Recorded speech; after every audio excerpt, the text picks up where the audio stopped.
Hello everyone, happy Sunday to you all, hope you're all doing well. Today we're going to play The Novelist, which I guess it's kind of like The Shining, because an author suffering writer's block has taken his family up to a secluded house, and we play a ghost who watches everyone in the bathroom. So, should be fun times. Hi Lou. Alright. Let us begin. Do you want to start a new game? Yes, please. Alright, now here's an interesting thing. So, difficulty, stealth. The Kaplans, the family that live in the house that you're haunting, will be able to see you, so stay out of sight. Story, they won't be able to see you, so explore freely. That's going to be important in a second, so keep that in mind. We're going to do the stealth version, so if the Kaplans see us, we kind of lose. So, tutorial time.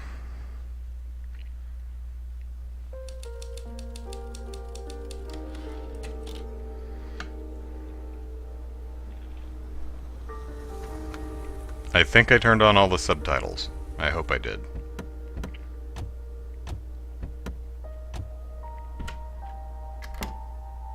This is it. Wow, look at this place. Still can't believe the deal we got. Yeah, well, it was built on a Native American burial ground, so... Right up there, buddy. Ooh, toaster. That's a bagel toaster. Nice. Alright. We will emerge. Okay. So, WASD to move, mouse to look around. And we'll look at the letter on the dining table here. Oh, spacebar, not click.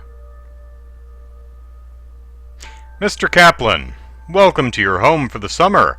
We're very excited to have you. This is one of our most popular properties, and I'm sure you and your family will have a memorable visit. We have you booked through August 31st. Your security deposit has cleared, and our cleaning service freshened everything up on Saturday.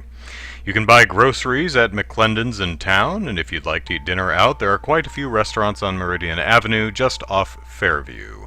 If you have any questions, or if you run into any trouble at all, like ghosts, please don't hesitate to call. Pete Fuller, Hanager Rentals, Sydney Bluffs, Oregon.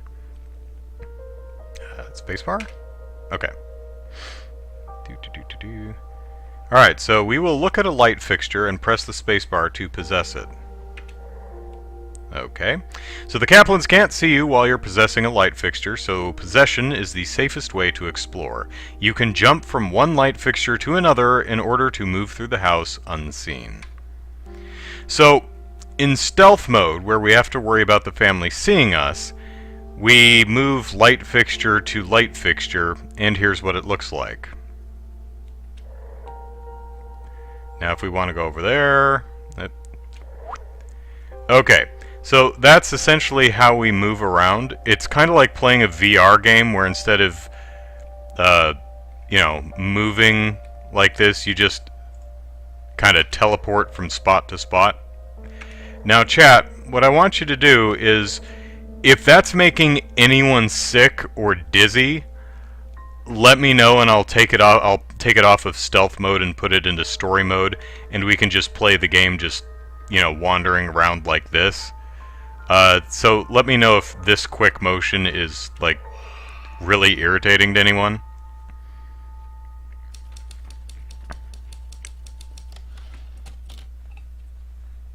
We'll be back in a little bit.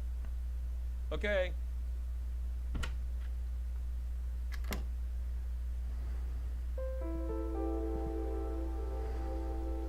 Your goal in each chapter is to figure out the dilemma facing Dan and decide how he should resolve the situation. Each member of the family desires a different outcome, and it's up to you to decide which path to take. If you remain undetected and learn the desires of more than one character, you can uncover compromises that will help the family.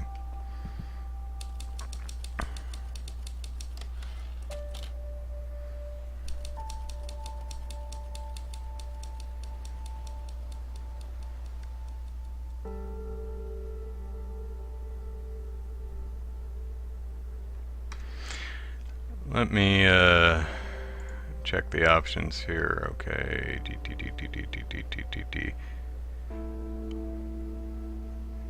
Yeah, okay, reading voice, right. Subtitles on. I guess we don't have vocal subtitles? Just reading subtitles? What are the options here? Fade, off, full. Alright. Well, those are on. Alright, so return to the office upstairs, look for a clue. Alright.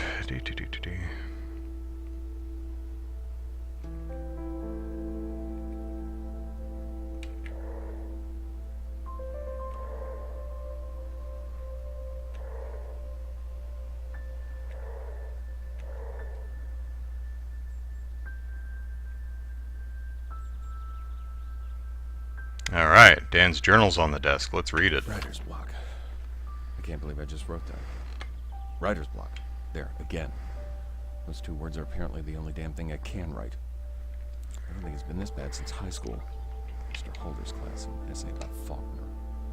Dan Kaplan, little-known author of Tramer's Way and Windsong, has run out of steam. Closed my eyes last night and saw a literary register article about myself. That was the first line. Paul wants 3 chapters next week, and so far I've got 2,000 words so sloppy I can barely read them. I cannot blow my schedule. Paul said Grofield's been very clear about what comes next if I keep slipping deadlines. Why did this happen as soon as we got here? This was supposed to simplify things, but so far it's been nothing but staring at a blank page. Maybe a walk will help, or a long drive, or a drink. Alright, we are going to drive Dan to alcoholism. Alright, each character has a number of writings or drawings to discover. You've found one of Dan's. Now that you know what's troubling him, you should search the house for him to discover more about his dilemma. Alright.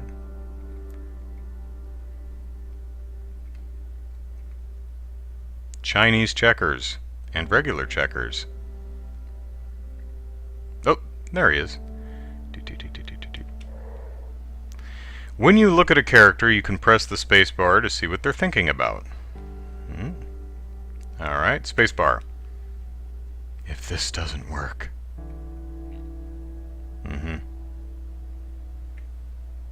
The cloud around Dan's head indicates that he's remembering specific moments from the past. You have the ability to explore his memories to learn more about the current chapter. Approach Dan from behind and press space to enter his memory. Well, that's presumptuous. Alright, let's do. Bum bum bum bum bum bum bum bum bum bum bum bum bum bum bum. Alright, now that you've entered Dan's memory, you can explore it freely. Follow the sounds to locate different memories that are on his mind. When you find a specific moment, press space to uncover more about what's troubling Dan in this chapter. You can exit Dan's memory anytime you wish and can return to it at any time by approaching him from behind and pressing space. Press space for surprise hugs from behind. Alright. Let us find memories.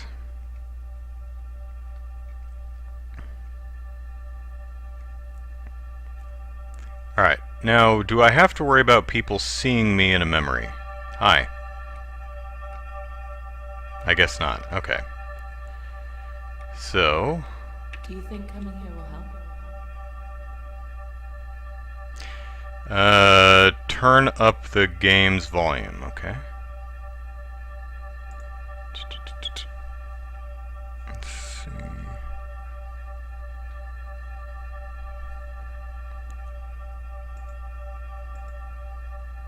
Okay,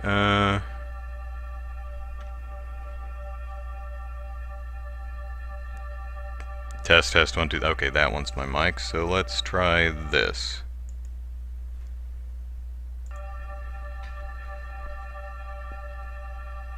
Let's goose that a bit. Alright. Do you think coming here will help?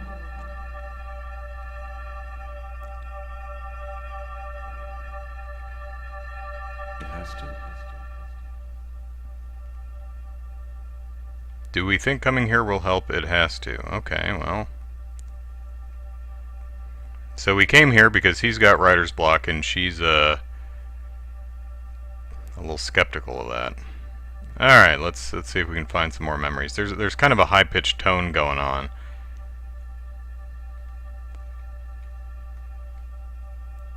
That I think is indicative of there's a memory or something you have to find. Okay, so the top floor is a big circle.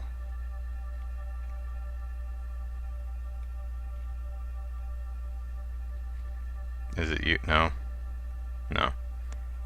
Okay, maybe it's downstairs. Oop, here we go. Tommy rode into town with me today. He saw some kids his age playing on the swings at the park, and I could tell he wanted to go play with them. It got me thinking, did we swing the pendulum too far just to get him away from those bullies? Kids can bounce back quick sometimes. What if this is the worst thing we could have done? Then he asked how Daddy's book was going, and without even thinking, I said, "Great, my man." Felt awful right away.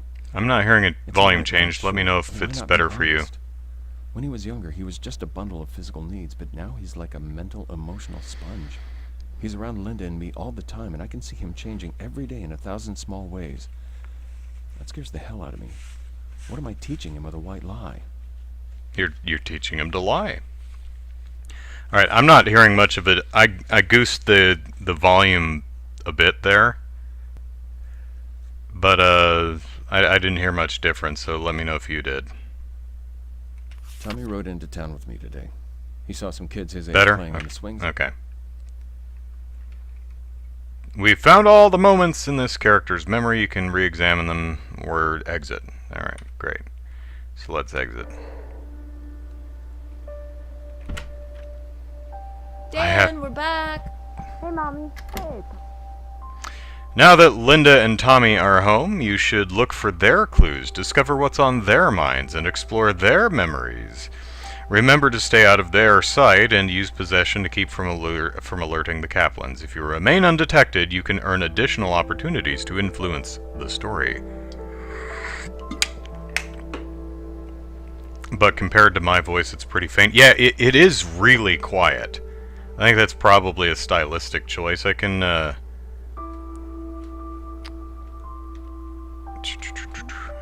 Faster. Hey, Mommy, look at this. search the house for writings. Right, let me bring up that volume a little bit more.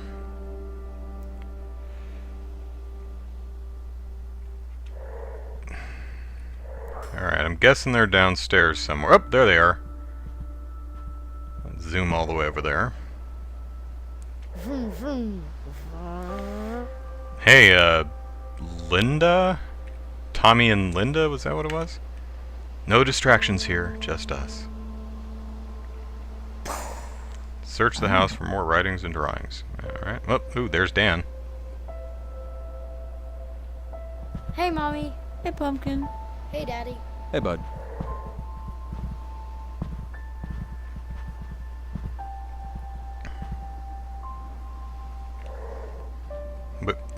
What you thinking about, Dan? Keep it together. Keep it together. What are you... Oh, he's watching TV, okay.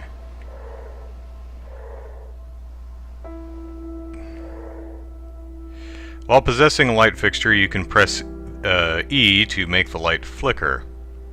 Lou says there's a volume option for voices. Is 10 the max? Yeah, it was. I'll double check again.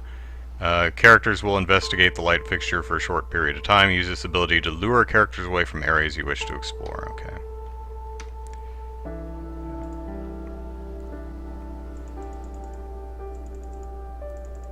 Yeah, 10's the max. It's just a really quiet game. Oh, that looks great. Can I see? I'm almost done. Wish I could help Daddy. So wrapped up in his book. Okay. Don't look. Does that... We're playing, I don't know, Chutes and Ladders, I guess? Oh, what if I... You can always press tab to see your progress and find out what you need to do to move forward. Press escape to view the help screen to adjust options like screen size, mouse, all that good stuff. Alright. Alright, tab. Search the house for more clues. Yeah, it was Linda. Search the house in her memories and search the house in his memories. Alright. Alright. E. Escape. Maybe. There we go. Is he still gone? Yeah, alright, let's do. Hi, Linda. Alright, let's take a look around. So she paints. I'm sure that's going to be awesome.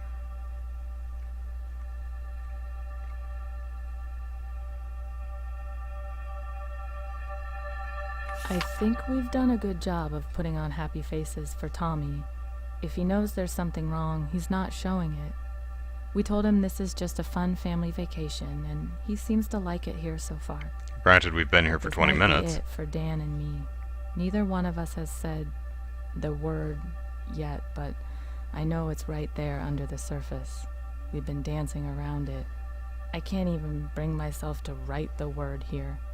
Writing it would be almost as bad as saying it, because once it's there, it becomes real, a thing we have to deal with. I'm not ready for that yet. We agreed to make this a fresh start. I meant it. I think he did too. Now we just have to treat each day like a new beginning. So we've got a very healthy family dynamic going on. Me too. I promise.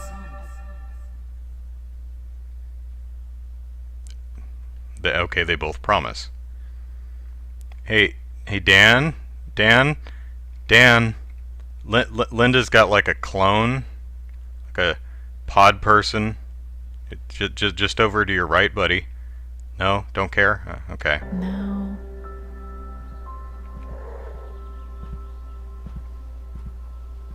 I hear footsteps.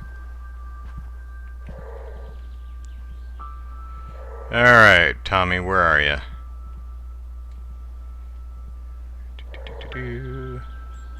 There he is. Anyone going to see me possess the small child?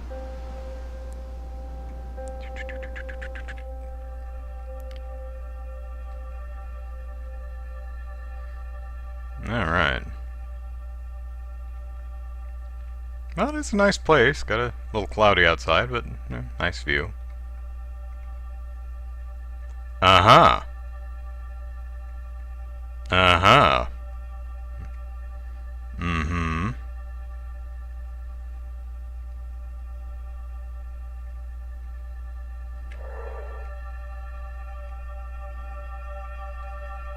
I think we're going to be hanging out in the bathroom a lot.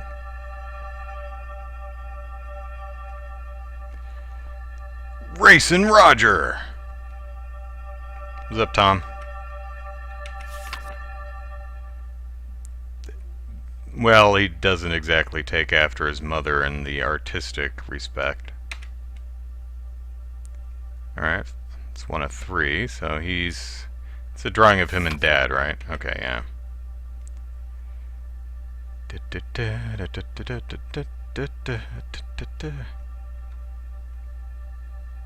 Mm-hmm. Mm-hmm. Alright, what else we got going on? Not much upstairs, so down we go. Nope. Where's everybody? Where's your memories, Tommy? Oh, they're outside. Brad says, "All right, where's all the spying on people in the shower you promised us, Andrew?" Well, you know, it's that they're not remembering themselves in the shower. We'll have to find out. What are we finding out? Are there any other kids? No, you are the last. Sorry, Tommy. Ooh, got out of there quick.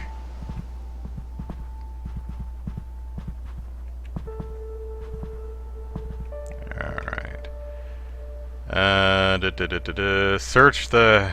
Okay, we just need to search for more clues. Hey, Linda, what you doing? What you thinking about? We can still make it work. No, it's over. Hey, whoops. Did I see something by the front door? Hang on. Is there something on the front door? Is that a thing? Oh, that's a thing. Is she looking? Pick up more canvas, art store anywhere in town, galleries or studios. Okay, so normally you put that stuff on the fridge, but I don't know, front door is actually a pretty good place.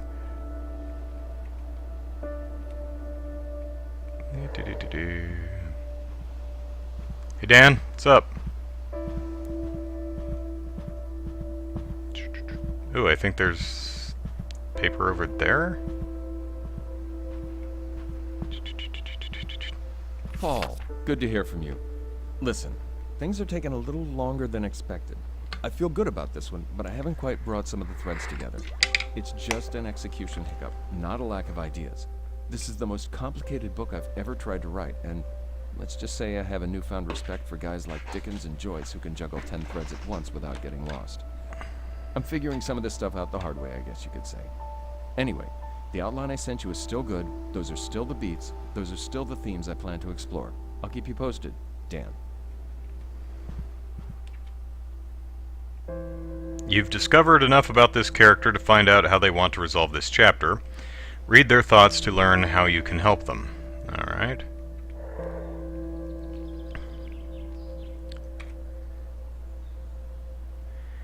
Okay, but we still want to search a little bit more for Linda and Tommy. Oop. Escape. It's only fun at the full Psycho theme in the background, yeah. It does have some creepy tones, but not quite screechy enough. Well, we're early in the game. It's a remarkably uncluttered house. They must have Maria Kondo in it, but she didn't solve their marriage problems. Well, at least they experienced joy with their stuff, if not each other. Daddy said he'd be my buddy here because you have no friends. You're all alone, Tommy. All alone. Alright.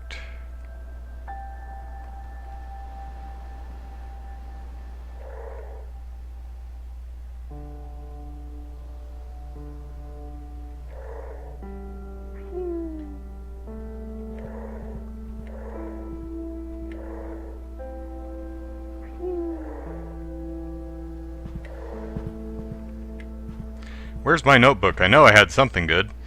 To choose this character's outcome, find the object in blue text and select it.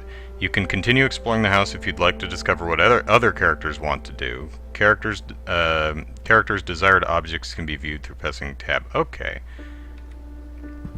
So... Alright, so we could just go grab it, which is in his office, I think.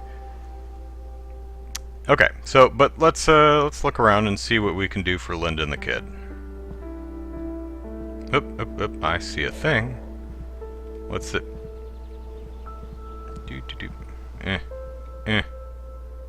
Barb, how are things? Is school still taking up all of your time, or is anything new going on? We've been up here for a week or so, and I can already tell it's going to be great for painting. There are hardly any distractions, and this house has a room they called the conservatory in the brochure, which really just means it has a lot of windows. Whatever they call it, it's a great space for working. The second floor blocks most of the northern light, but I'll manage. I took Tommy down to the beach today, and you should have seen how excited he was. I wish I'd brought my camera. He kept looking back up at the house like he couldn't believe it was so small from down there. He seems to have taken to this place really well so far, which is such a load off our minds. We didn't know what to expect, but so far, so good. Anyway, let me know how things are going. Yours, Linda. P.S. My marriage is falling apart. Help. Nothing left in the house to spark joy, though. Okay, now we gotta find Linda. Whoop. Do I see something over there?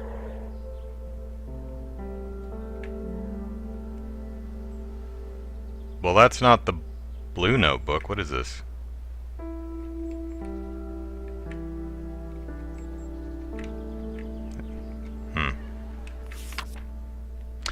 Mr. and Mrs. Kaplan, I hope this reaches you before you leave for dinner. I know we went over this in my office, but I think Tommy is a wonderful child, and I'll feel better putting my recommendation in writing. Children develop at different speeds, and Tommy shows no signs of a serious learning disorder, so the most important thing is to be patient and supportive. Make sure he does his reading exercises each day in a calm, loving environment. Make sure not to show disappointment when he struggles, and he will struggle. Oh, which he will at first. Show encouragement when he succeeds, as self-confidence is critical at this age. If he fails, and he will, to make progress with the exercises I've included, you may want to take him to the local pediatrician for further recommendations. I hope this is of some help. I look forward to seeing Tommy this September. Mrs. Macmillan. P.S. There's no shame in admitting your child's a dum-dum.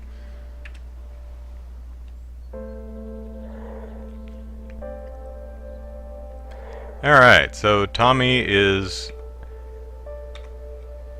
not having the best time with reading. I think everyone went downstairs. Is that where everyone is? Anyone in here? Well, there's Dan. Where's everybody? Linda! Oh, I hear the kid. Where are you? Oh, there she is. We could have a bottle of wine and hang out like we used to. Okay, so Dad wants to get an idea for his book. Mom wants to drink with Dad. What's the kid want to do?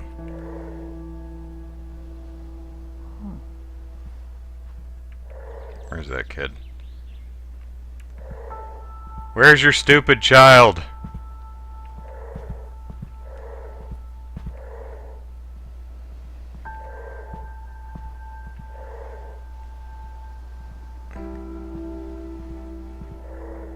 Hi, Dad. Are you in here? Well, there's his blue notebook on his desk next to his typewriter, so I'm not sure why he couldn't find that.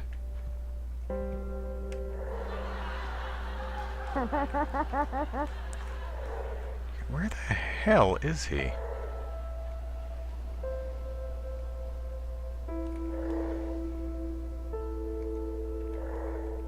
Start over.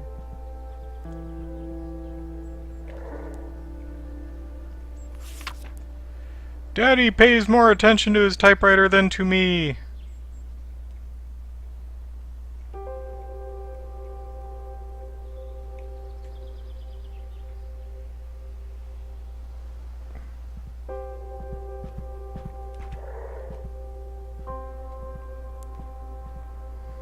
Whoop, whoop, whoop. There he is. Me and Daddy can play Racin' Roger. Okay. Which is a board game that's on his night table.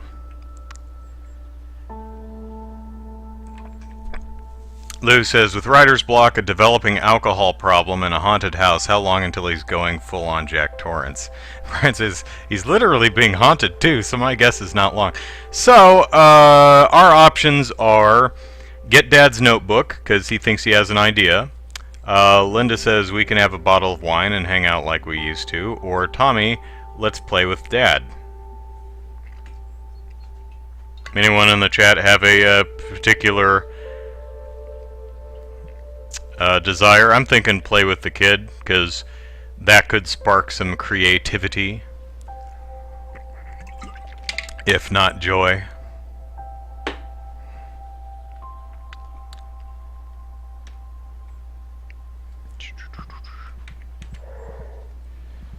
Alright.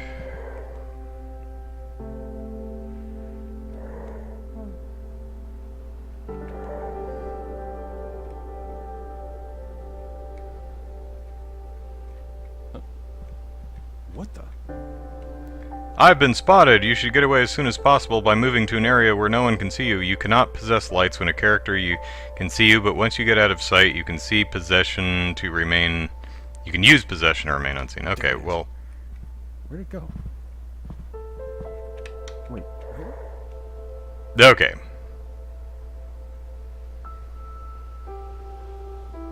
And there we go. Play with the kids, says Brian. Creativity is best sparked through distraction, not through forcing it. I agree. So let's, selecting Race and Roger will choose Tommy's resolution for this chapter. Dan and Linda will be disappointed. However, if you've discovered Dan or Linda's desired outcome and haven't spooked them, you'll be able to find a compromise with one of them in the next chapter. Okay. Let's choose Tommy's outcome. Will they call in an exorcist if we're spotted? Or the Ghostbusters? You gotta dodge paranormal exterminators. That could be cool. Alright, let's play some games. We'll help the kid. We might spark our own creativity. Linda won't think we're such a jerk.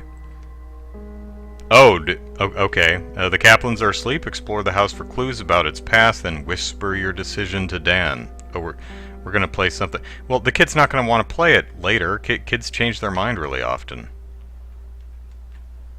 Alright. So, explore the house, then whisper your choice. You may also find a compromise with an additional character if you wish.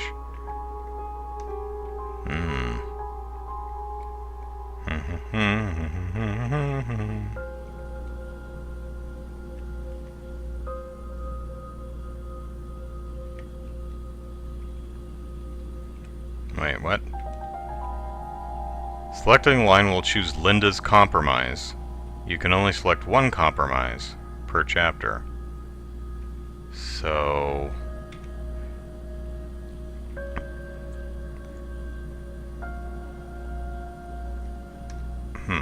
Alright.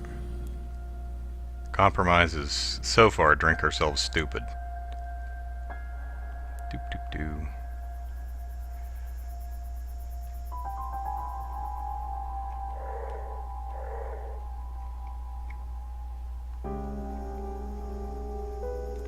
How many sleeps? Well, that's...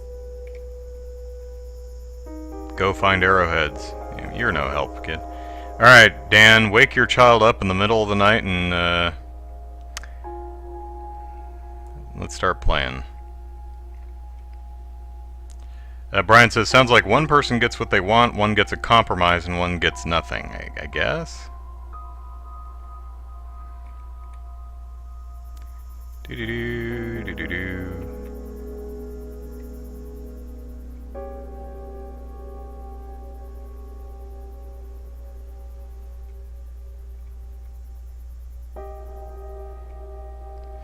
I don't know that drinking is much of a compromise.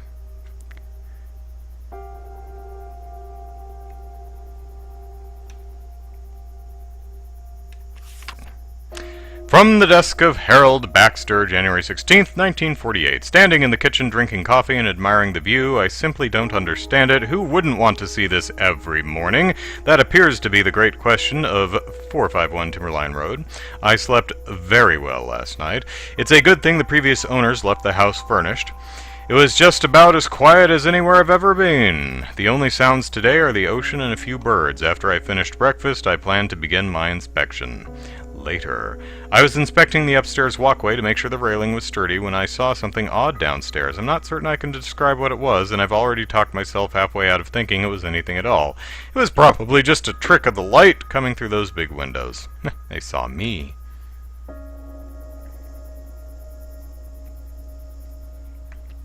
Just keep at it, little each day.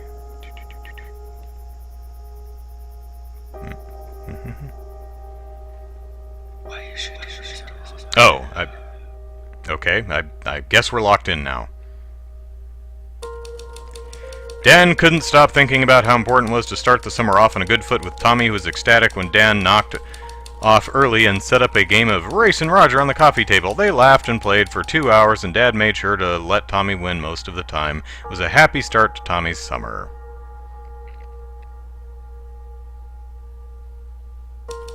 Linda was upset that Dan wouldn't take even a single night off so they could catch up on things and spend time together. She spent the evening reading alone on the couch and drinking the bottle of wine herself. She spent the next morning trying to deal with the hangover. Okay. I mean, you could have played with us, but Dan couldn't get past his writer's block. He laid awake for 3 nights trying to think of a way out of his jam, but he couldn't come up with one. He had to stay on schedule, so he forced himself to write a scene just to keep moving. He hated each word as he typed it, but he had no choice.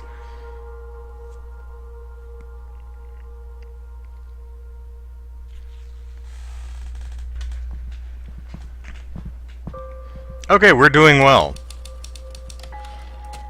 Full house. It's a good hand. A friend of Dan's was coming to visit, but... well, the game got moved over there. I think that's the game anyway.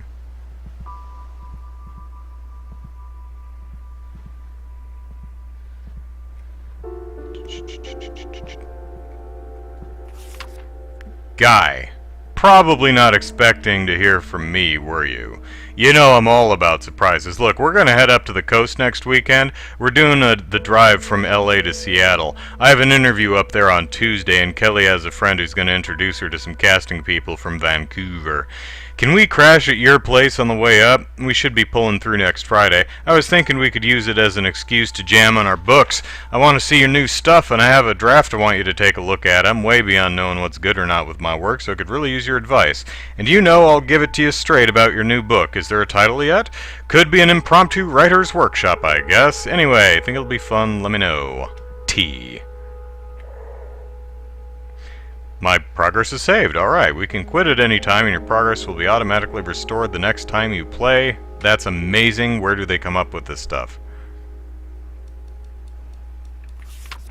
Honey, I'm sorry it's been so long since my last letter, but we've been all over the place. Have you gotten settled into that big house yet? I hope getting away from everything has been a big help for you and Dan. I'm writing because, speaking of getting away, your father and I are going to take a road trip. I found some good ARP deals, and with your father only working part-time, it wasn't very hard to arrange time off. It's been too long since our last trip. I've always enjoyed changes of scenery, and as you're hopefully learning, it can be just the thing a marriage needs. Lord knows it's helped us. The trip won't take us close enough to the shore to come visit, I'm sorry to say, and if you write back, we'll be gone long before your letter arrives. If only there were a thing like email or telephone. We'll call if one of our... of course, he's using a typewriter, so he's either just that kind of person, or this does not take place in modern day. We'll call if one of our motels is long distance, but if we don't get a chance to call, send my love to Dad and Thomas. You know your father and I want the very best for y'all. Love, Mom. I think I hear typity-typeting. Okay, we're happy with Dad now. All you need... see, kids? See, viewers? All you need to do is play with your kid once and he will be mollified forever. That's how parenting works.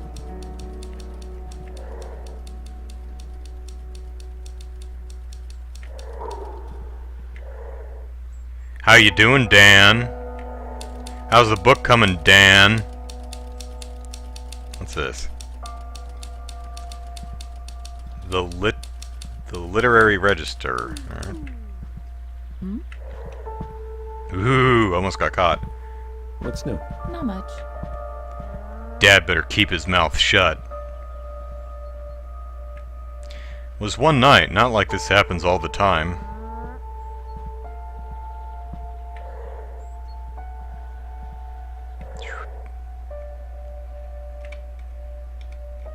Hey, Mommy. Hey, Pumpkin. Spent 3 paragraphs describing the weather? Yeah. I took Tynan up on the book jam. He hasn't seen a word of my new book, and fresh eyes are priceless. He bailed me out on Tramer's Way. I hope he understands how much of that book worked because of him. I still remember when we were walking to the pond, and he had the idea about using newspaper clips and police reports. Of course, no matter how many times I tell interviewers it was his idea, they just keep giving me the credit. Maybe they just want the tidy auteur version. Oh well, can't change that. Let's just hope he has an idea for this one too. Friday can't get here soon enough.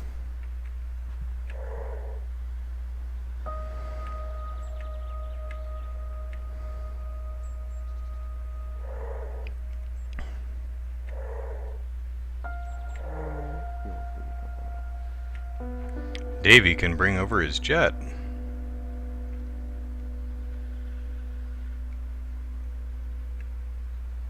Gonna let Daddy play with the cool car tonight. Wow, that kid is super happy. Parenting's easy. What did she say? Nothing's gonna change if he doesn't even want to try. That's right, Linda. He doesn't even want to try. Alright, we're in Linda's memories now.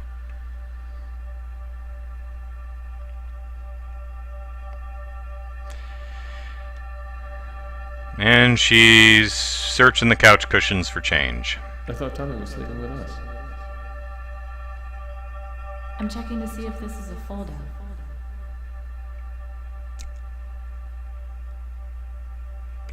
Why would he? He has his own bedroom. Oh, no. Wait. Oh, 'cause his friends are coming over for the book workshop, so she's thinking, so Tommy's gonna sleep with them, and they're gonna take Tommy's room. Okay, I see what's going on. I see.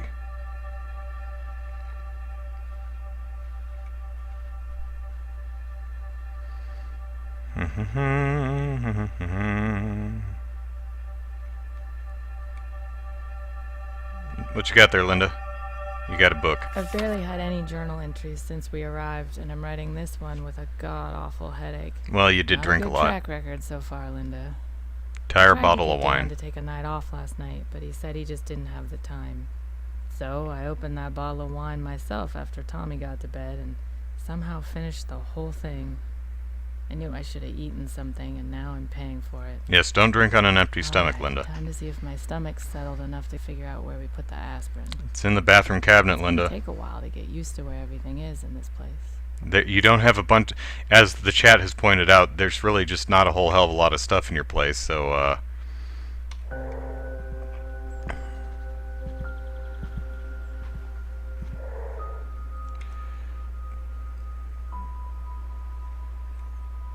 Alright, so we're just searching for clues, searching for clues.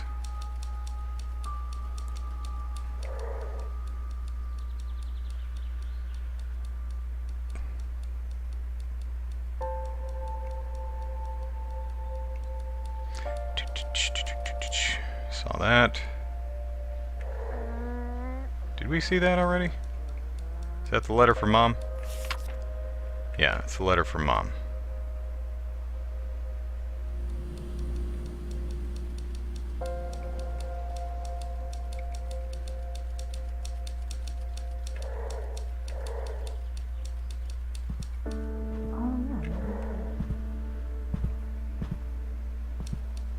I hear you moving around. TV said it's all westerns on Saturday. Alright, there's... Is that Linda? Yeah. Alright, so he's typity-typeting. Huh? Alright, what's... Hey, run, run, run. Run to the city of Tommy, refuge. Linda! Oh, crap. So did we fail the whole chapter, or was that our one chance? Okay. Tommy, Linda, there's a ghost, run! I got it.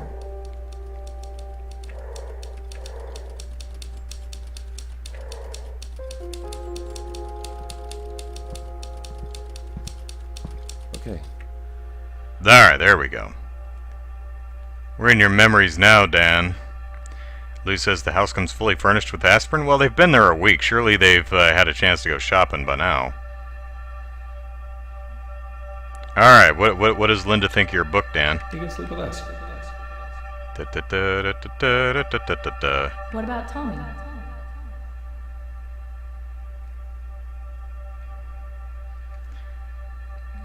Okay, so Linda really doesn't want Tommy sleeping with them.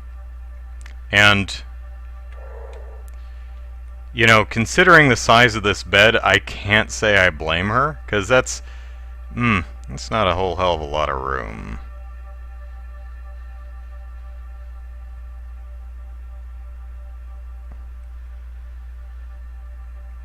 What's this? Oh, just the little cars.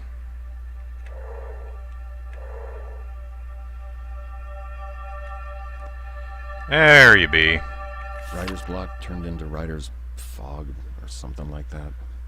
I never found my notebook. I guess it's just gone. It's on your Did we desk lose it next in to the your moment? typewriter. At home? I ended up having Alice find out about Scott and Sarah by overhearing a phone call. It's awful. Having Alice eavesdrop on them completely kills the sympathy I've been trying to build for her. What a junk solution. But I had to get something down and move on. I guess that was it. Hopefully I can come back and fix it later.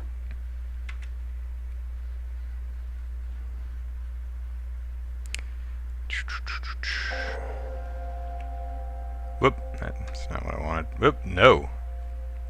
Wait. What happened? Okay. Alright, check those fishing poles. Maybe we could find a pond. No, okay.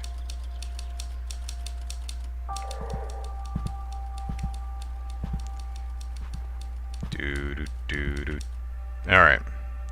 We're in little Tommy's memory now. What are you thinking about, Tommy? Really again? You needy little kid who's needy.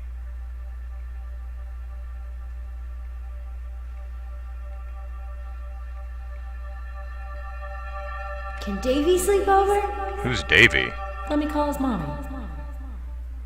Okay, so he wants a sleepover, which is going to be rough because we've already got company coming. We can use the blue sheets to make a sofa fort. Oh, that would be fun. Alright, what are we doing now? Search the house for Linda clues. Alright.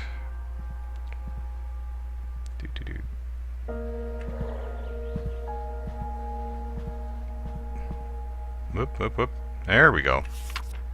Check sofa, call Chamber of Commerce if there are hotels in town. Oh, she really does not want them over. Double check T&K trip when Dan gets back. Alright. Alright, so we'll have to find Linda, read her thoughts. Whoop, no. Gonna get you, Linda. As soon as I find you. Whoop, that's not where I wanted to go. We could work something out. Where is she? There's the kid. She's not in the kitchen.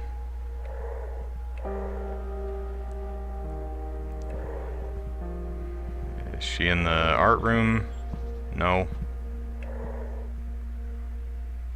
I'm gonna find you, Linda. Don't think I won't. You can't hide from me, Linda. There you are. I found you. What's this? Good news. Mom called today with a change of plans. They made better time on the first leg of the trip than they expected, and they're coming to visit. Bad news, they want to come this weekend. Did Dan tell Tynan they could stay here for sure, or is that still up in the air? I'll ask after dinner. She sounded cheerful enough on the phone, though I can't help wondering if they took this trip because they hit another rough patch. I hope not. I hope they just want to see Tommy and have a classic Mears family feast. Though, maybe seeing how they've ended up will be good perspective for Dan and me. Speaking of which, Dad better not get nosy.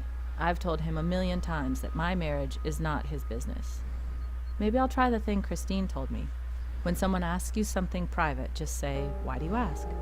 Put it back on them and see if they've actually got a reason to get into your business. Yeah, I've got to remember to try that.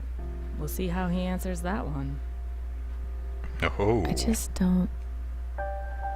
You just don't what? What do you just don't, Linda? You're leaving me in suspense.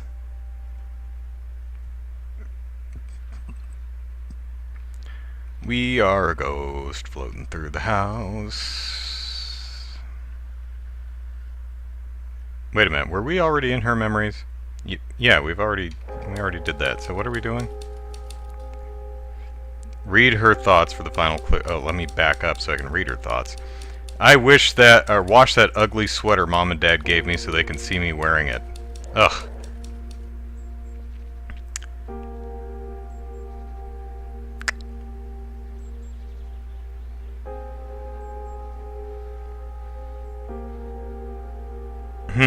Okay, so fishing poles, ugly sweater, or the blue sheets for the sofa fort.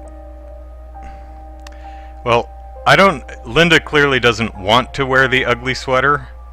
So, and we already helped Tommy last time, so let's see if we can find the fishing poles. Unless someone in the chat has a better idea. What was this? Right. Fish and poles. Poles of fishing. Poles with which to fish.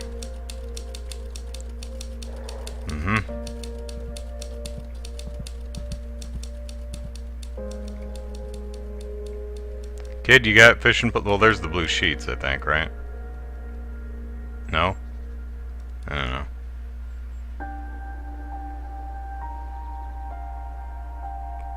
No fishing poles in the bathroom. Whoop. Hi, Dan.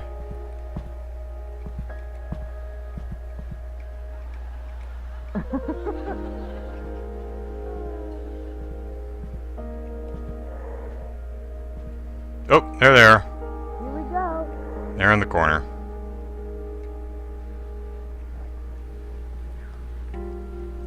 Selecting the fishing poles will choose Dan's resolution for the chapter. Linda and Tommy will be disappointed. However, if you've discovered Linda or Tommy's desired outcome and haven't spooked them, you'll be able to find a compromise with one of them in the next chapter.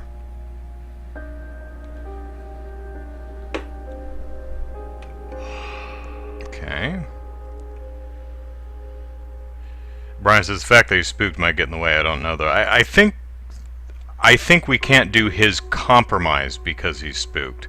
So we might be able to do Linda's, if I'm understanding how this works.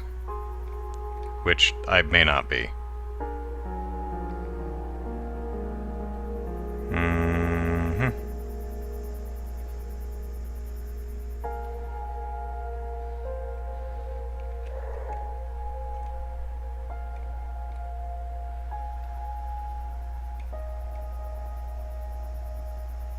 Alright, where's the sweater, Linda?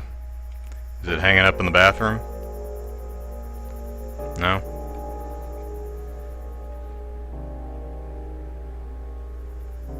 Is it in the garbage? No. From the desk of Harold Baxter, January 19th, 1948. I failed to log my activities yesterday as nothing of note occurred. There have been no tricks of the light for 2 days, and I've grown certain that the ones I saw were reflections from the ocean improbably reaching the house. I've been able to focus on the task at hand. And am suitably pleased with the condition of the property. Alright. I've also reached a decision on how to proceed. It came to me this morning as I stood in the conservatory admiring the beauty of the forest. I hadn't begun to work yet and was thinking of nothing in particular when an idea came into my head, fully formed. I was surprised that it appeared with such clarity, but it's not unheard of for the mind to ponder a question in the subconscious. As for the idea, it's quite simple. I will buy the house myself. See, again, your notebook's right here, Dan. Brian says, well, 50-50 chance of a good novel or axe murder. Alright, downstairs maybe? Is it in the kitchen sink? No? Where's this ugly sweater? What is glowing on the desk here? From the desk of Harold Baxter, January 17th, 1948. Okay, so I'm guessing this is quite a while ago. I'm now certain there's something strange with the light here. It must be those windows. I was reviewing old deeds in the living area and saw some sort of flash of light out of the corner of my eye. I would assume the elevation would put the ocean too far away for the sun to reflect off a wave, but perhaps not. I looked, but there was nothing there except a strange shimmer like heat above the asphalt of a hot road. It dissipated almost immediately. Perhaps some concentration of the light caused it. But on to work. I've been cataloging possible options for the property. I owe Mr. Lowry a report by the 24th. Alright. Still looking for a sweater.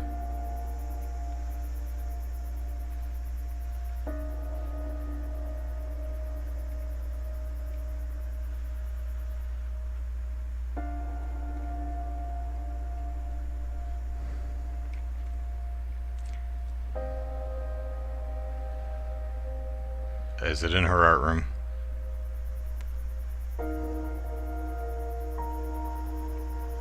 Well, that's coming along nicely, except Did Tommy touch it with his big old hands?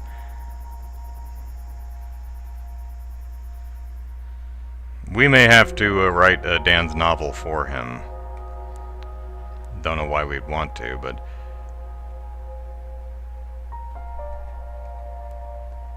Anyone see a sweater around? 'Cause I... not seeing it here. I wouldn't expect it to be in this office. Bedroom seems like a likely candidate. Oh. Here. Oh. Oh God.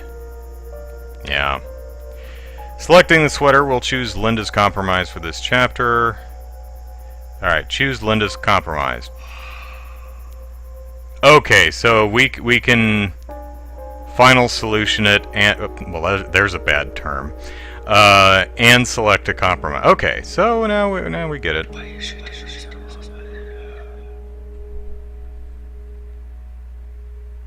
Lou says, used to be a fairly reckless ghost towards good old Herod. Dan was too excited about getting Tynan's feedback to cancel the visit. He found that the fishing poles were in great shape and that he and his friend hit it off like they'd seen each other yesterday.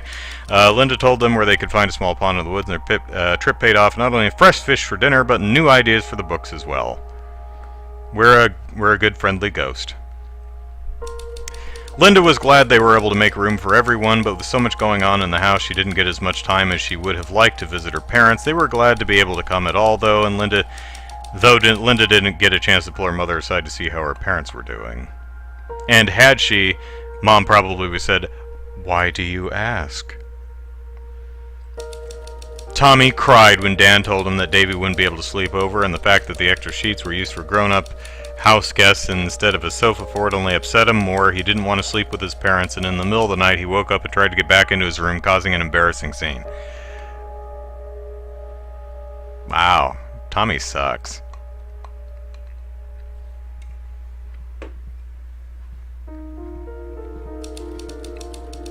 The funeral. You can't have a funeral without fun. That night, Linda got a phone call.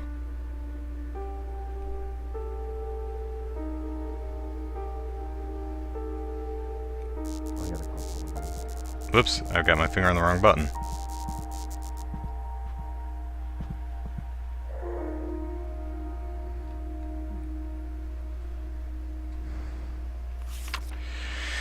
Mark the 21st of this month on your calendars. For one day only, watch the world-famous Fighter 5 as they scream across the sky. Witness death-defying feats of flying in a display unlike anything you've ever seen. Unless you've seen something like this before. Guaranteed to blow you away. Don't miss it.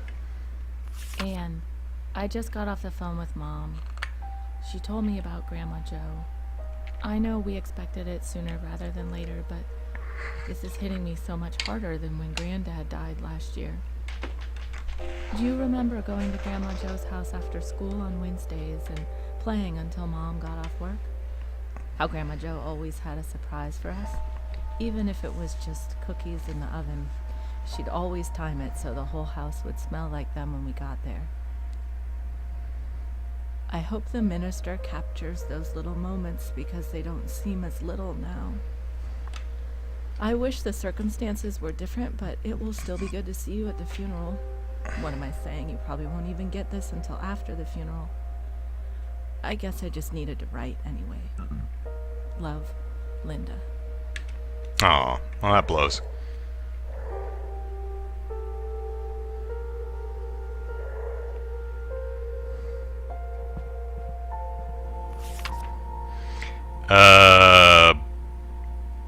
Okay.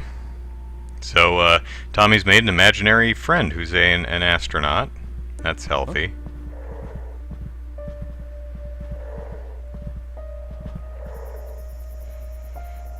What you doing, Linda? She knew I loved her. I walked out to the bluff to remember Grandma Joe and say goodbye. And on the way back, I started thinking about what it really means to have a family. To make that your focus. She seemed to take such joy in being surrounded by her family, providing for them, taking care of them. I hope I never took that for granted. When I got back to the house, a question hit me that I can't get out of my head. What will Tommy think about Dan and me when he gets older? Probably hate you. And what if Tommy has kids of his own? I can't even begin to think of myself as a grandmother. I haven't even been a mother for that long, and I'm still feeling my way through what it means to be a good one. At least I'll always have an example. I miss you, Grandma Joe, and I'll never forget you. I promise.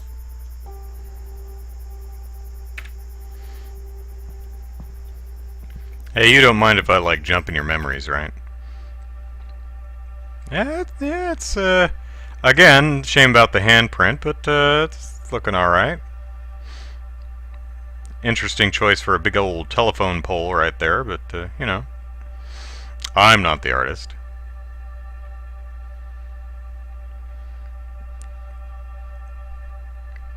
Alright, we got a single, we got a couch, we got a love seat, and you decide to sit on the floor. I'm sure Mom and Dad would have liked to have been the only visitors in the house, but they understood the bad timing and were glad to see us at all. With so much going on, I didn't get a chance to talk to her about things with Dad. I need to try and call or write when they get back home. I hope they're okay.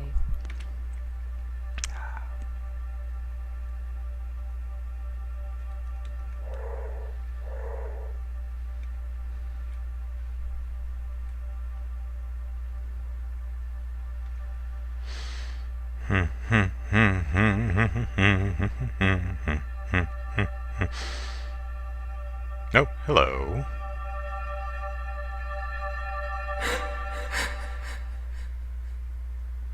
Okay. Oh, was that it? Was it just the two this time?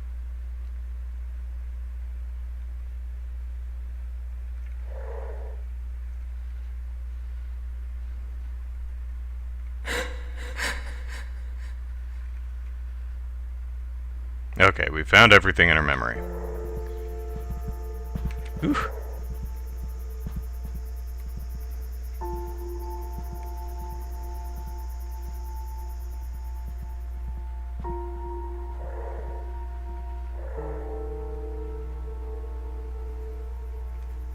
What you thinking about, boy? You thinking about death and the impermanence of life?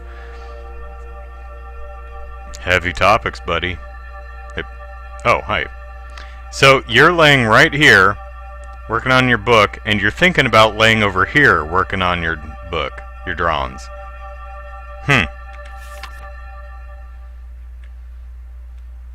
Oh my god, kid, seriously.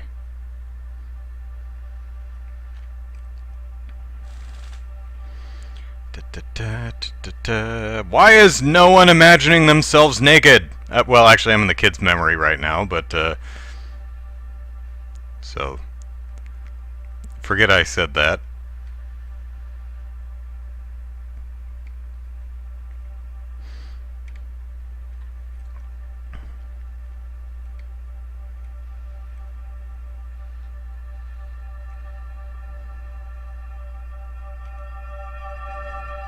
Is she in heaven? I'm sure she is, honey.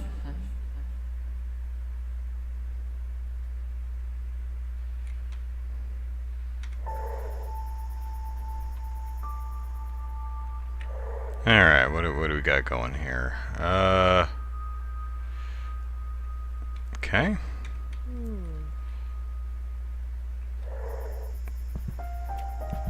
The magazine says there's gonna be tons of planes! Okay. He needs to call and buy a ticket if he's coming to the funeral. Well, that seems fairly important. Hey, Mom. What? Alright, we're still looking for stuff. Alright. Actually, back upstairs, I think. Blast off.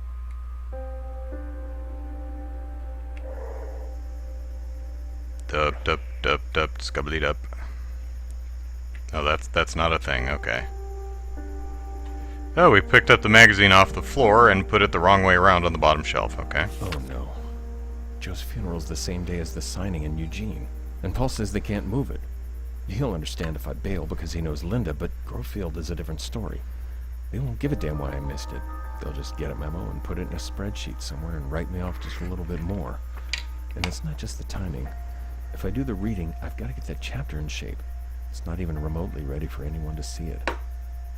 Can't worry about what Paul says. He's my agent. He's supposed to stroke me. And what about Tommy? What about him?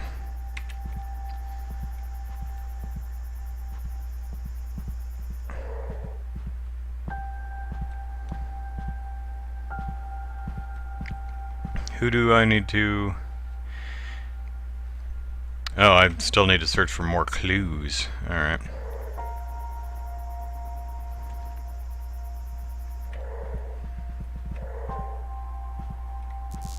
Whoops, that's not the button I wanted.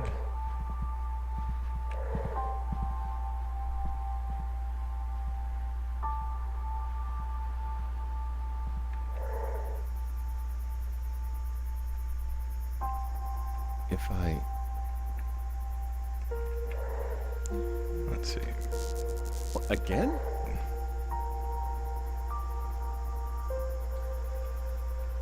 Most of you here knew my grandmother.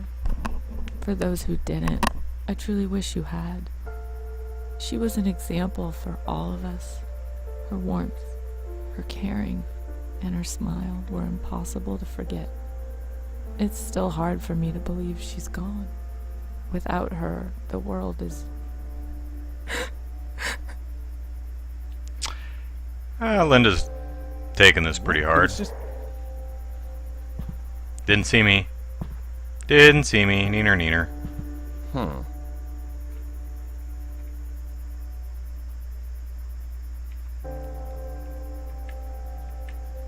You're just seeing things, buddy. It's stress. I don't know what to tell you. Alright, so we need to search the house for more clues. Well, they're stocked up on... Dan has stopped looking for you, but now he's become suspicious. If he spots you again, he'll become spooked, and you won't be able to find a compromise with him in this chapter. You can check the family status by pressing tab. Okay.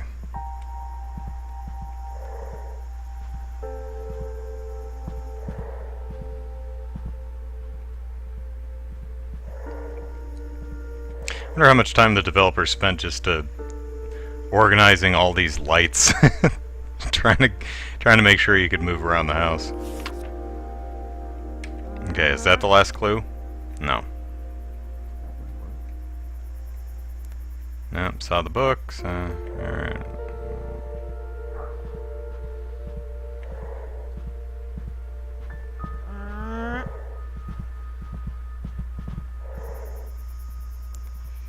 Okay.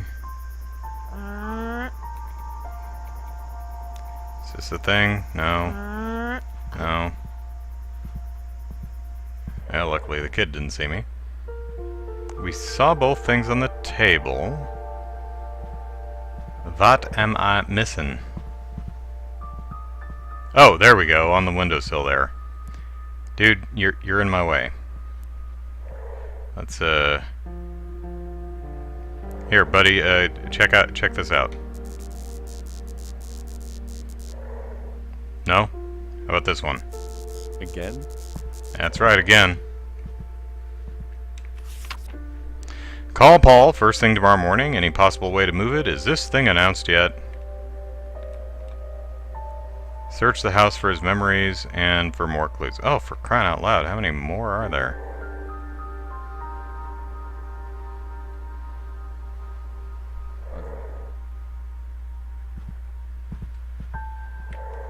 If I...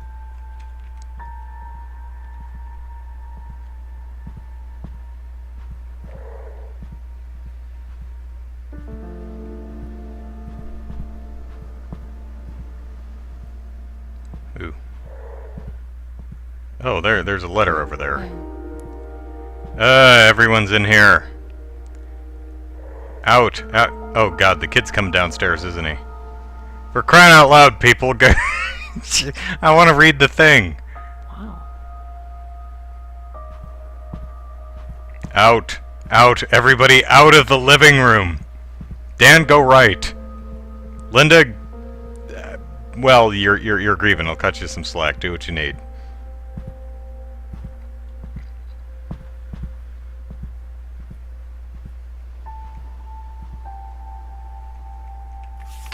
Alright.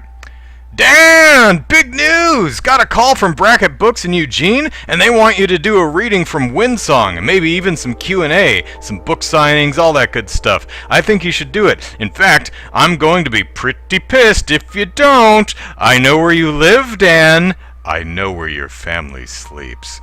Bracket is a big outlet, so if this goes well, orders for the new book will definitely go up. I don't need to remind you how long it's been since Tramer's Way came out. If you don't keep your name out there, no one will even notice when you finish the new book, whatever it's called. Hell, speaking of the new one, why don't you read some of it too? Maybe the second chapter you sent me last month. That one was pretty good. Bracket Books, Eugene, the 21st. See you there. Paul, P.S. You know the long game, right? Nailing this one could mean a bigger advance on the next book. Alright. Okay, now we can search Dan's memories for clues. Alright, where'd he go? Where'd you go, Dan? I'm gonna possess you. Gonna read your mind.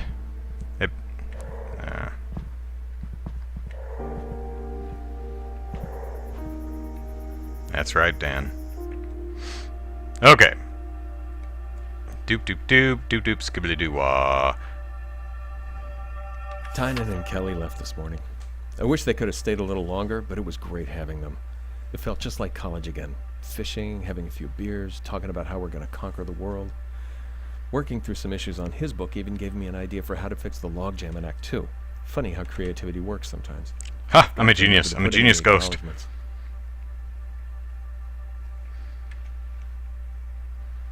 Alright, 3 more memories. At the corner of Dan's mind. Misty, watercolored memories of the way things were.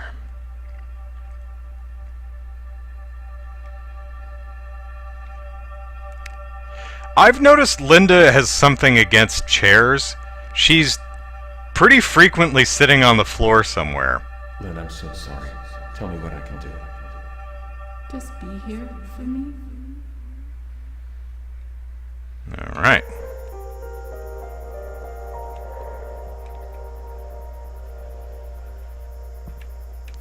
Do some serious work on that chapter first.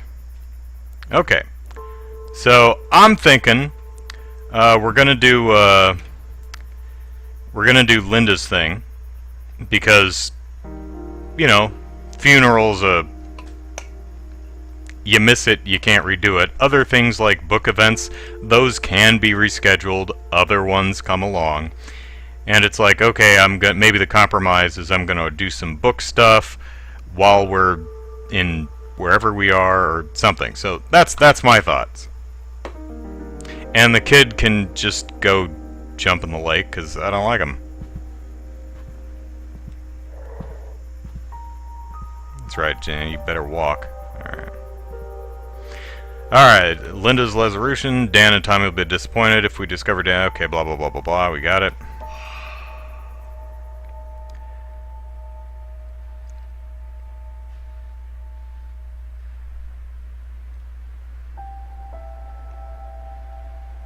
Now, wait, is this it?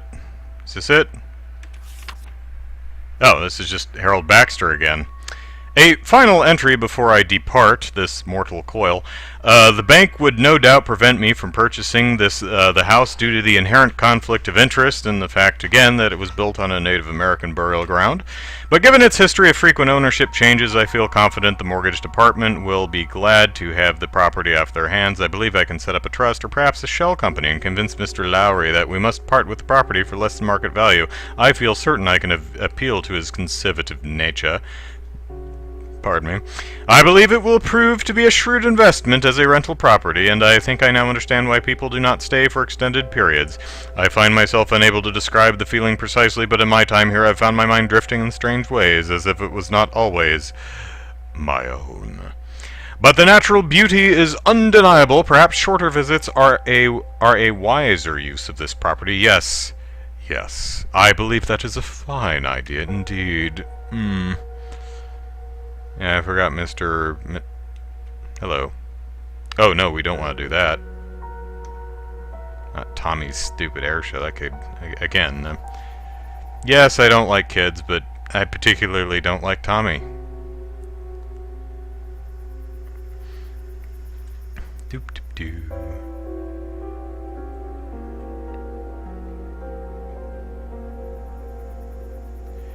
Gonna disappoint you, Tommy.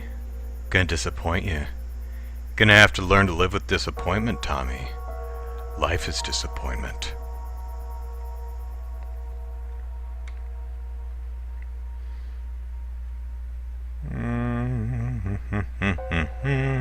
Do do do.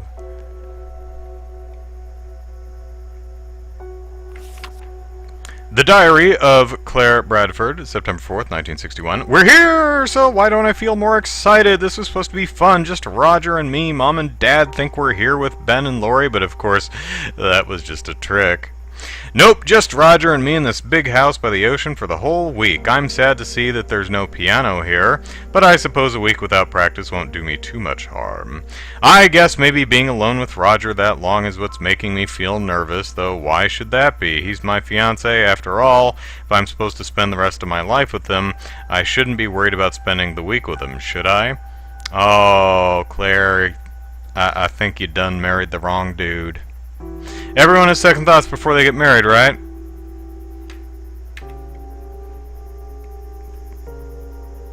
Oh, the sweater's still there.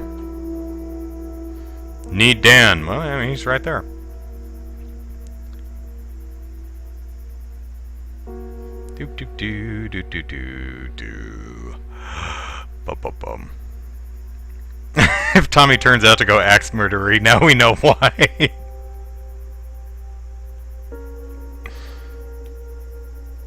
Selecting the chapter will choose Dan's compromise, and that's what we are doing.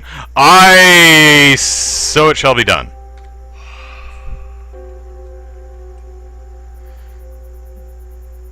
Gives the ghost more entertainment if there are different people renting the property. Oh, we have to go tell Dan our decision for what he should do.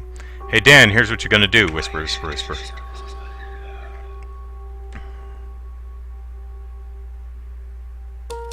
Dan couldn't bear the thought of Linda going to the funeral alone, so he bought a ticket and flew to Denver with her. The funeral was hard for Linda, but having Dan there made it easier to bear. They stayed up late the night of the funerals. Linda told Dan stories about Grandma Joe, and they talked of maybe being grandparents themselves one day. Aww. And left Tommy home alone. Dan talked Paul into a compromise. He would work on the chapter and send it to Paul as soon as he could. Then Paul would try to talk Brackett into including an excerpt in their quarterly in-store preview. It wouldn't have the same impact of a personal experience, but it would still build some awareness. Booyah! Compromise! And Tommy sulked some more. When Dan told Tommy they wouldn't be able to go to the show, Tommy had a crying fit and tried to tear up the magazine. It worried his parents. He hadn't thrown a fit like that for almost a year. It was exactly the kind of thing they'd hoped to avoid by spending the summer in such a quiet, peaceful place. Dan, Linda, have you considered adoption? Like, your kid's broken, take him back and return him.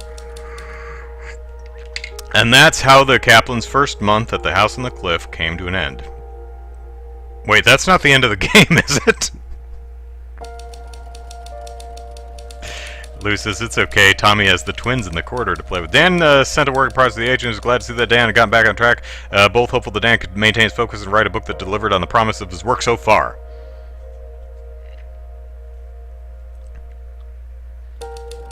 A few nights later, Dan and Linda got a babysitter and drove into town for a date. They spent more than they should have on a bottle of wine and had such a good time they didn't notice everyone else leaving. When they finally realized they were the last ones in the restaurant, they apologized and left after giving their waitress a generous tip. They just needed a night out, away from Tommy. The next day, Dan made good on a promise to take Tommy into the woods and shot him, and look for arrowheads. Though he barely had the time, Tommy could tell his father was disinterested, but once he found an arrowhead, his spirits improved a bit. Dan waited while Tommy explored, but he didn't join in, and shortly after Tommy found the lone arrowhead, they returned home. See, relationships are hard enough. Kids just make them that much harder. 2 months on the coast, their story is just beginning. Okay. Alright, so we got 2 more months to go.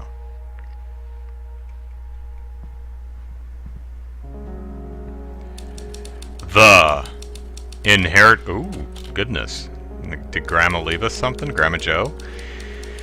Dan got a letter with some surprising... Someone has turned off a few lights in the house. Lights that have been turned off cannot be possessed. Okay. I hear someone who's walking around. Alright, whether your child enjoys arts and crafts, swimming, sports, recreation, singing, or exploring, they're sure to have a ball at Camp Emerald Lake. Yes, send Tommy to Emerald Lake. It's a full summer camp. Just get him away. We know that every family has unique needs, and we strive to be as flexible as possible. Daily, weekly, and monthly packages are available. Monthly, please. In both sleepover and pickup options. Sleepover, please. Our lifeguards are fully certified. That's fine. And every counselor is trained in the cutting-edge cardiopulmonary resuscitation technique. Wow, this is old if you're not going to abbreviate it. Our goal is fun, but our priority is safety. That was for some reason that was always one of my favorite parts of Back to the Future Part 2, where Marty bursts into the, Biff gets smacked and he bursts into the crowd and he's like, "It's okay, I know CPR," and he goes, "What's CPR?" And I remember at the time I was like, "Mom? Is this guy stupid? How does he not know? I'm 5 or I'm 8 and I know what CPR is." And Mom's like, "Yeah, this is, the 50s. CPR hadn't been invented yet." So something that always stuck out to me. The enclosed brochure contains information on all the exciting opportunities at Camp Emerald Lake. We're sure you'll find many things to like, and we hope to see your child soon. Not my child. No one hopes to see my child.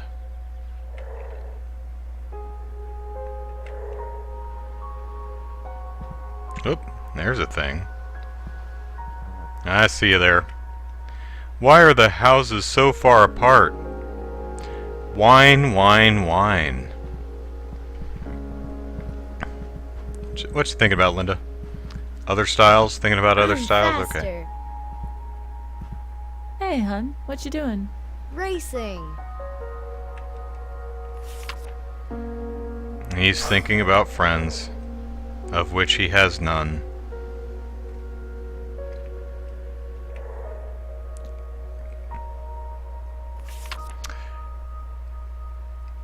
Dan, I hope you're doing well. I got this address from your father. I hope it's correct. I'll get to the point. When your cousin Richard passed away last year, we discovered that his pipe business had done very well. He wasn't wealthy, but he was very comfortable. At the execution of his will, we were somewhat surprised to find that he wished to distribute his estate among all living blood relatives. He reserved the lion's share for his immediate family, as I'm sure you'll understand, but there was a portion allotted to you as well. Cousin, okay, yeah. Enclosed is a check for the full amount. I trust you will honor his memory by putting it to good use. Uncle Wayne. Yes, we will send the kid to a very, very, very long summer camp. You bet. Whoop, that was totally the wrong... Oh, look how violently that child plays with cars. This kid has invented is it Burnout? I think it's the racing game from Criterion, I think, that has the crashes. That's Burnout, right? It'd be funnier if I could actually remember the name of these things. Get out of my art room! Get out of my art room!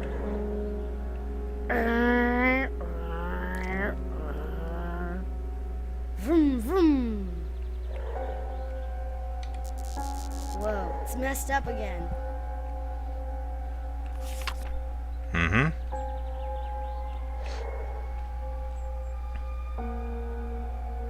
I want that book there. Why does it keep doing that? I don't know. Meow. It's probably because you're a terrible child.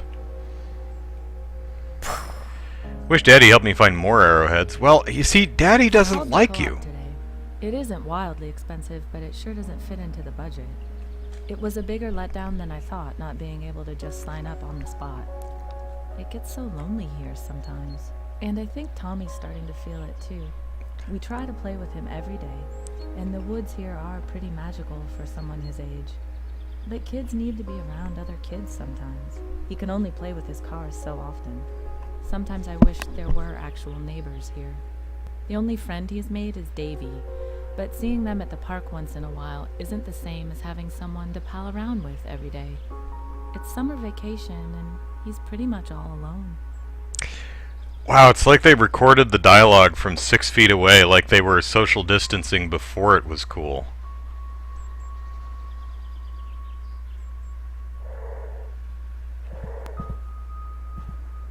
Can't beat me. Keep doing what I'm doing on the book. That's right. You just keep on keeping on. Lonely, so lonely for you am I. Lonely for you am I. That would be cooler if I had the other 3 parts, but you know. Dan! I looked into it, and the guy at the literary registrar said that pre-release ads do drive up pre-orders quite a bit. It's his job to sell ads, of course, so we have to take that with a grain of salt. I usually leave this kind of thing to the guys in the marketing department, so I'm a little out of my depth here, but I checked with them and they said the same thing, so it seems the ads would make sense if the book is good. You don't want to oversell and underdeliver. I have to say, this is the first time I've had a writer offer to pay for extra marketing. You sure about it? There aren't any refunds if the books tank. There aren't any refunds if the book tanks. You've got some drive, though. Coming up with an idea like this, I'll give you that. Think about it and let me know. Paul. Lou says, oh, now we have the negligent summer camp supervisors murdered by the chainsaw murderer after Tommy drowns in the lake. Yeah. Alright.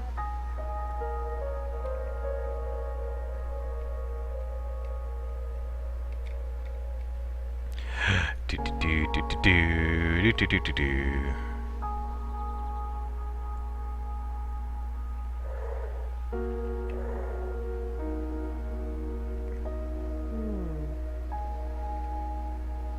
that a pic of Grandma Joe? That's probably Grandma Joe right there. Anne, I'm gonna cut right through the pleasantries and ask you, who is this Ryan that Mom mentioned on the phone? Someone new? Are you trying to keep it a secret, or did it just slip your mind the last time we talked? Spill it! Things here are moving along, I guess. When we came up, I thought it would be great to have more dedicated time to paint, but I didn't realize it would be so isolating. I miss having more people around and having new ideas floating about. I got lucky in town last week, though. I found an artist co-op called Makeshift, and it seems really interesting. It's not too big, but there are lots of different types of artists there. I'll probably call and try to get more details. I don't remember if I told you this, but I've been thinking about going back to painting full time. Anyway, enough about me. Tell me what's up with you. Love, Linda.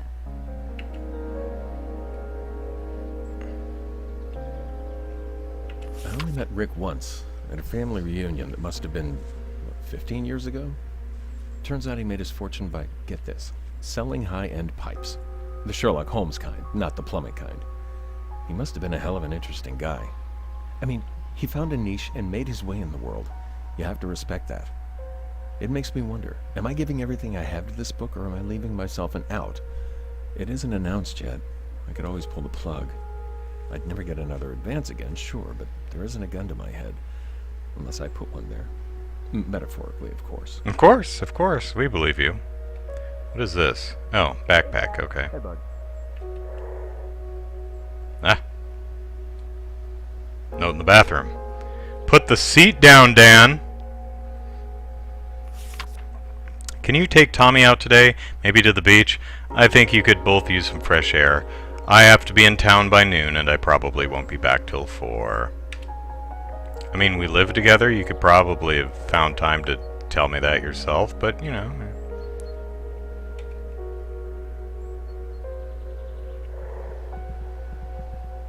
Hey, Dan. Just say it.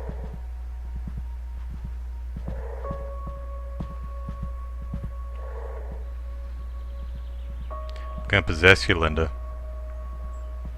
I'm gonna possess your soul. Oh, look at that. She's actually sitting on the couch.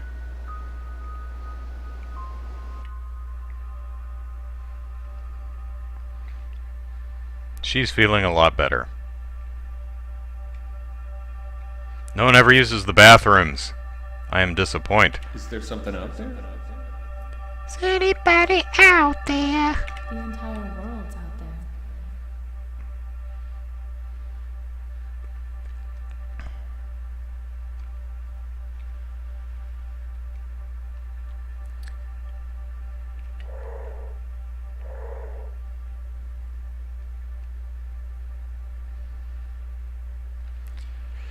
Misty watercolored memories of the way things were.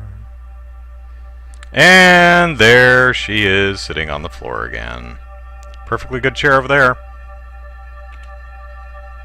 Look, there we go. I just got back from the funeral. It was even harder than I expected, but it was moving to see just how many people loved Grandma Jo. She really was a special woman. Dan was there every step of the way, even though we got in a lot of trouble for missing that book signing. I don't think it's fair how mad they got at him about that. It was a funeral. But I guess that doesn't count for much in the business world. Yeah. And it's all your fault, Linda. And Dan resents you for it. Any stumbling blocks on his career now? They're your fault, Linda. They're your fault. You floor sitter, you. Alright. Boop. Oh, right. Throw some gear in my painter bag and take it to the co-op. Oh, she's watching TV. Alright, let's find some other peeps. Like that. You in here, kid? There you are.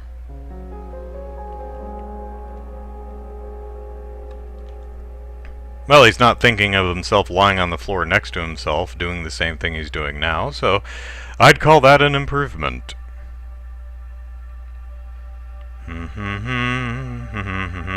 Stay out of our room, Tommy, you annoying little brat.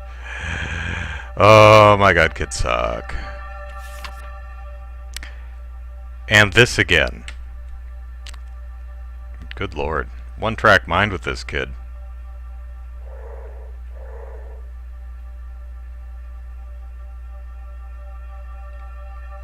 What about your rocket? What about your rocket, Tommy? I already played with it. Yeah, rockets suck.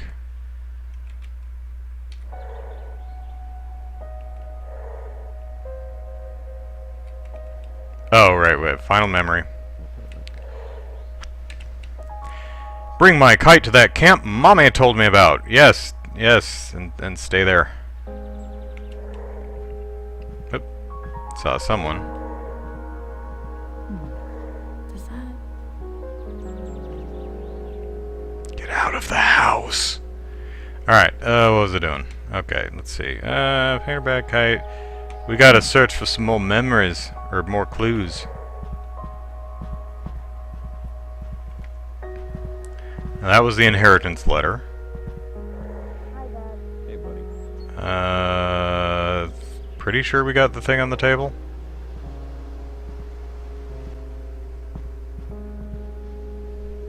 And then... Have to decide.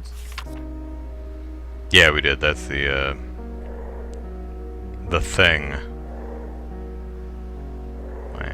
Kitchen. Here we are. Alright, anything in the kitchen?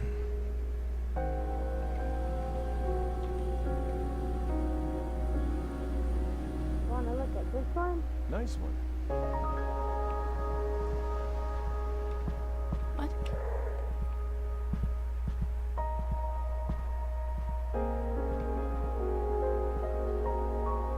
Yep. Here we go. I called the co-op today. It isn't wildly expensive, but it sure doesn't fit into the budget. It was a bigger letdown than I thought, not being able to just sign up on the spot. It gets so lonely here sometimes. And I think Tommy's starting to feel it too. We try to play with him every day, and the woods here are pretty magical for someone his age. But kids need to be around other kids sometimes. He can only play with his cars so often. Sometimes I wish there were actual neighbors here. The only friend he's made is Davy, but seeing them at the park once in a while isn't the same. Oh, we as already someone to already play heard this around one. with every day. It's summer vacation, and he's pretty much all alone.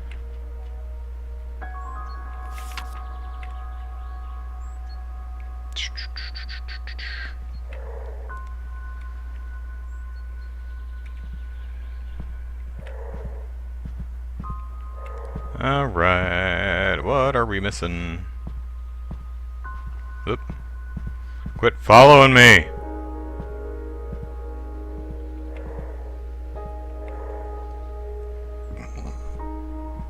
Oh, now we can read this, okay.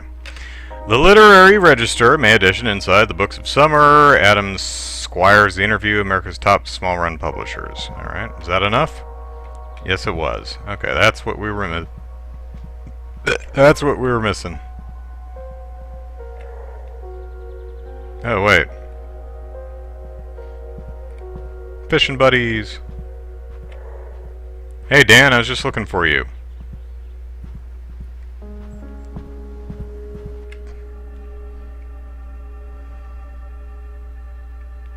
Whoop, whoop, through the door. There we go.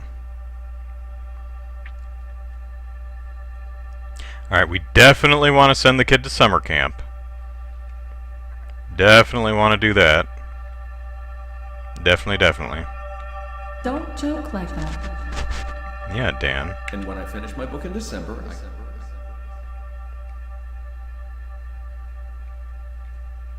Gonna finish by the end of the year, are you? Alright. Sure, Dan. We believe you. Everyone believes you, Dan. Am I thinking about her in the bathroom? No.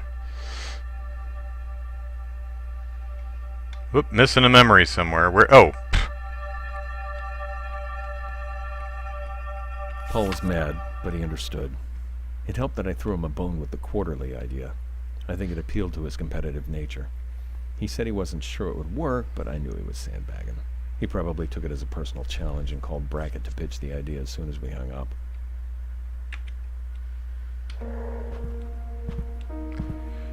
Send Paul an example ad from the Literary Registrar. Okay, so definitely get the kid to camp, and I think we're gonna have to follow up on Dan's thing with the Literary Registrar thing. What do you think, chat? Tommy is the primary and Dan is the compromise, or you think we should get Linda in, or you think Dan doesn't need really to send Paul an example ad and send Linda to the co-op? But while you mull that over, definitely want to get Tommy out of the house because he's annoying.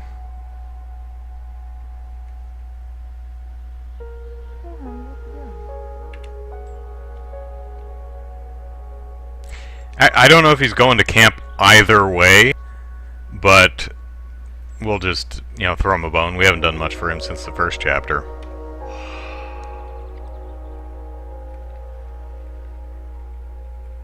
First Tommy, then Dan, nothing for Linda. Okay. Doodly-doo. Alright, let's see if we've got any documents from Whoso Whatsy. The Diary of Claire Bradford. September 5, 61. Maybe getting my thoughts down on paper will help. Make a list. That's what Mom always taught me. So, dear diary, here are all the wonderful things about Raja. He's very handsome. He'll soon be working as a lawyer at his father's firm, though the job is no gift. He worked so hard in college. He might be the only person on earth who loves music as much as me. He especially loves the songs I write him. His family has money, which of course shouldn't matter, but it's nice to feel secure. Who wouldn't want to marry someone like that? Claire, I don't mean to rain on your parade or poop in your punch bowl or, you know, but I don't think Roger's the guy for you. You know, he's handsome, his family has money. Those are 2 red flags right there. He'll soon be, yeah, he's handsome, he has money, he'll be a lawyer, so he'll be working long hours and won't be around the house too much. And then, oh, he likes the songs I write him. Well, of course he does. So yeah, is that Roland Roger from the board game? Yeah. I don't think that relationship's gonna work. Hate to be the bearer of bad news. Don't like being the bad news bearer. But bad news a bear. I bear bad news. And you must now bear the news I bared. And yeah. Oh, won't you stay just a little bit longer? Where should I put my 8 crayons? Just take up a whole shelf right there. It's fine. I think it was like Racing Roger or something. I don't know.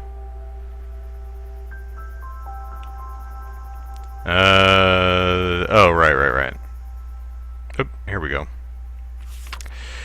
Diary Claire Bradford. I don't know why, but I feel like I can really get my thoughts together here. That's why this entry isn't going to be very fun, but fair is fair. I've already waited a day, and there's no use denying it any longer. Here are the not-so-wonderful things about Roger. He can be so self-absorbed, especially when he's working on something. No one will ever accuse him of having a great sense of humor. Ooh, man, that's a demerit in my book. He's so very predictable. Sometimes that makes me feel secure. Other times, I just feel so bored. I wonder if maybe he spends too much time chasing his father and not enough being his own man. There. Now I feel rotten. I do love him very much. Everyone has their flaws. Are his so bad? Oh, Claire. Clarity, Claire.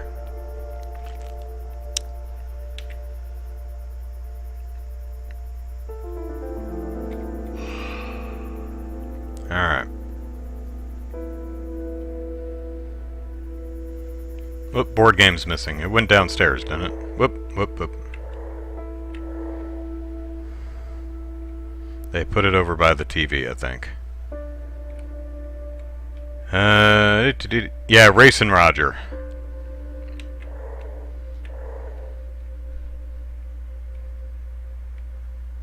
Are the stars out tonight? Oh, yes, they are. Alright, Dan. Oh, you're wearing PJ tops now. Okay, here's what you're gonna do. Because you can't think for yourself, Dan. Alright.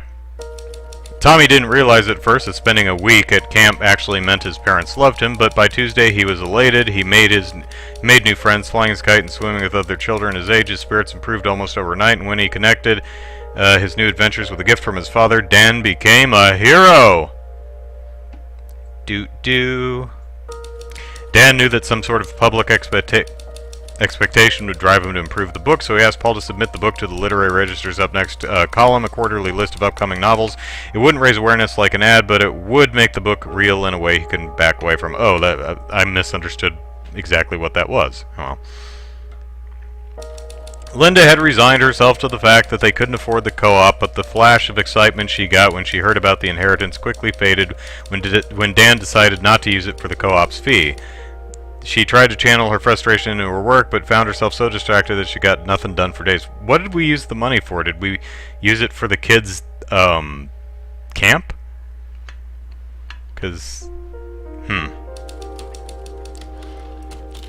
Wow, people take things so seriously. The show. Linda got a letter in the mail.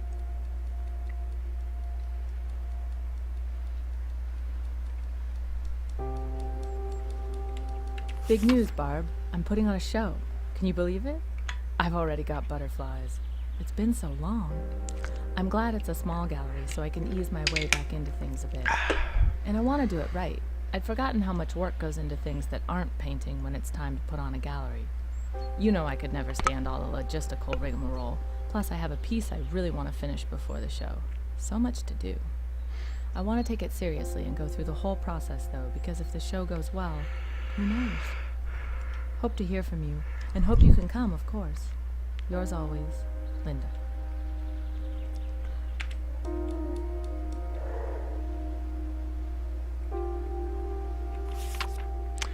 Mrs. Kaplan, we're thrilled to be exhibiting your work Thursday. I know this all came together a little last minute, but our secretary is only part-time and she sometimes gets behind. I've sent along some forms and samples for the ad we plan to run in this week's paper. I know it's probably the last thing you want to worry about right now, but what's the point of putting on a show if nobody knows about it? Ha ha ha. Anyway, I know this is all a bit hectic, but while we might be small, we have a lot of heart, and we're very excited about your show. Oh, Nicole Adams. Nicole probably doesn't speak in that register, but hopefully the intonation got her personality across. From Westlake Gallery.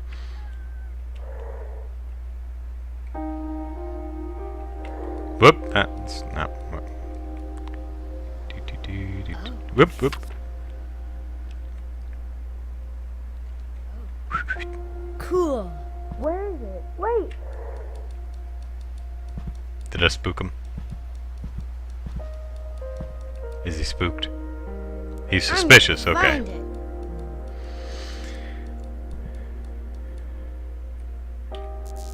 Why do you go away? Because I got notes to read. I'm a nosy ghost. Nosy, nosy, nosy. Paul called again. Are you going to call him back, Lynn?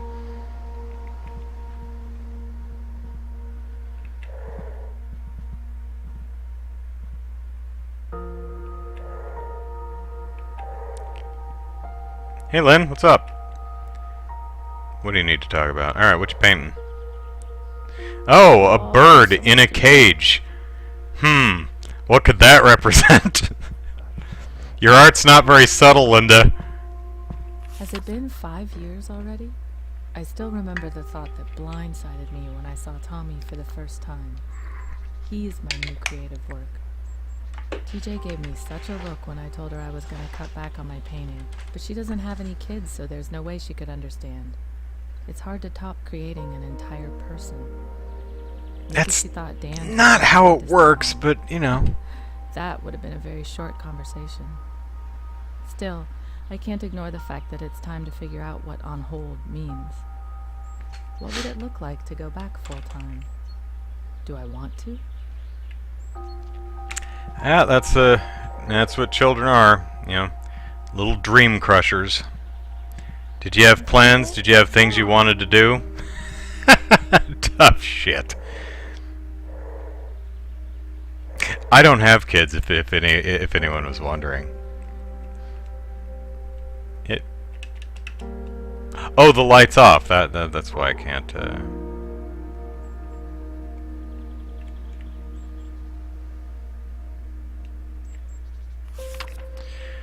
This note good for one adventure. Signed, Daddy. Oh, well, that's nice.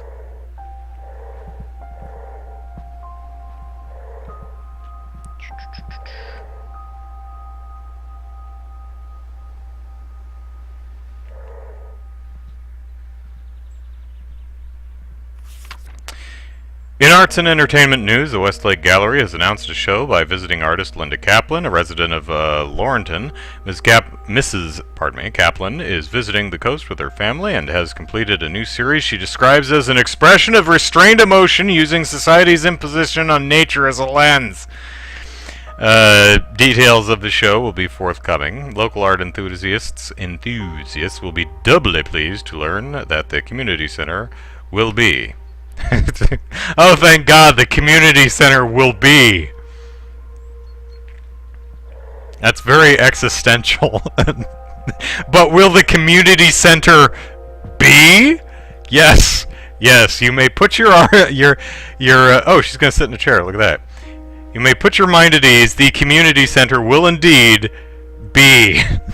Paul, hey man, if I'd known my letter would set you off like that, I wouldn't have written. My fault. Let's both just calm down. Dude, what I see happened? now that it was stupid to ask if you knew any art agents. That's like you asking me if I know any professional sculptors. Dumb question, point taken. But believe me, no one's more worried about the schedule than I am. I think about it every day. I can't get away from it. Most nights I start thinking about it and can't stop. My heart starts beating out of control and I have to get up and try to work just to calm down. I'm not slacking off, man. I shouldn't have made you think I was focused on anything else. I'll get everything sorted out. Seriously, Dan. Okay, so... Okay, so we're asking our agent if he knew any art... So we're looking out for the misses. Oh, that was nice. Paul, dude, don't be a dick.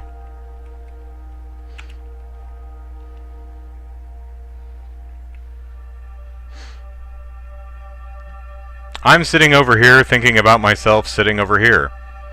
Stared at a blank canvas again today. Got a few strokes in, but I don't like any of them and I'll probably paint over them tomorrow. It's so frustrating going into that room every day and trying to keep working. It's easy to get out of the house for errands or go for a hike, but none of that helps the work as much as being around other artists. I'm not gonna give up. Maybe I can use this feeling in my new piece. Definitely. I'll try that out tomorrow. Oh man, that's a tough marriage. Two creative people, a writer and a painter. That's probably a tough combo. Lou says Dan's note to self: never do Linda any favors. Yeah. Tried to do something nice, thinking of the missus. Nearly tanked my career. And again, no one thinks about the time they were naked in the shower. No one ever thinks about that. It's frustrating being a ghost. Oh yeah, Tommy, you're real helpful. What is it, Mommy? Oh my God, that's insulting. Oh, that's great, Mom. What is it? It's like, I'm not sure if that's particularly rude or if there's something genuinely wrong with your mental. But, okay, yeah, just humor in the kid, because that's clearly a bird in a cage hanging from a tree branch. I mean, this isn't a Rorschach painting. That's clearly a bird in a cage hanging from a tree branch.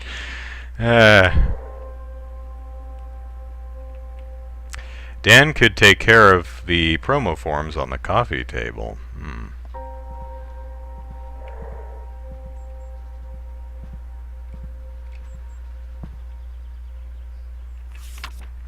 The Literary Register, May edition, inside the Books of Summer, Adam Squire's The Interview, America's top small-run publishers. It just never stops. Every time I plot something I think will hold together, it falls to pieces. This thing was supposed to be done months ago, but the further I get, the harder it is to make it all work. Nothing's ever as simple as it seems at first. I'll think about a problem for days, finally come up with a fix, and then realize it breaks something somewhere else. I can barely hold all the threads together. You're just bad at Sometimes this, thing Dan. just feels too big for me, and I want to burn it and walk away. But what else would I do?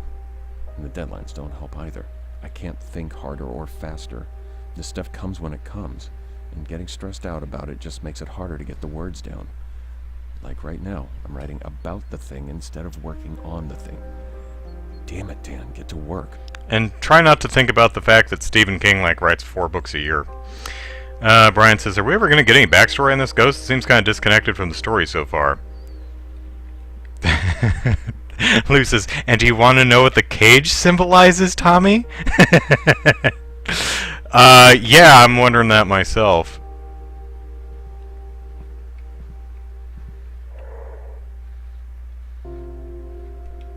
I think we read that already, right?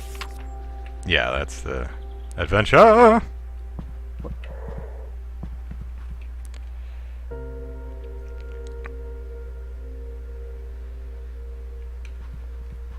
Alright, more clues to search for.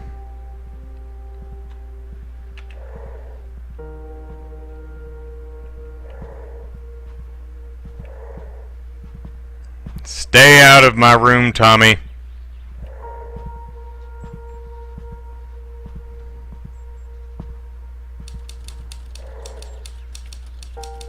Ooh, typity type. You actually working, Dan?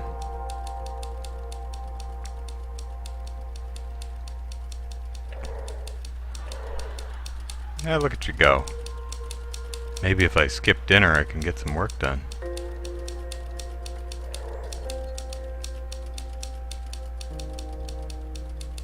Ooh, did I read this? Paul. Hey man, if I'd known my letter... Yes, I did. Read that. We put the seat down, that's good.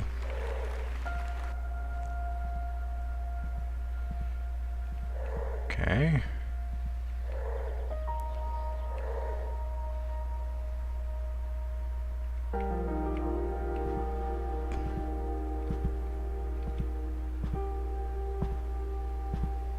I got lucky he didn't see me because he's already suspicious. Read that.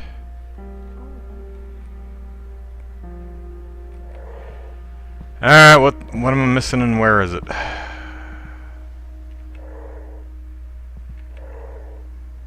Oop. Did we see this note? Yeah, it said call Paul, right? Yeah.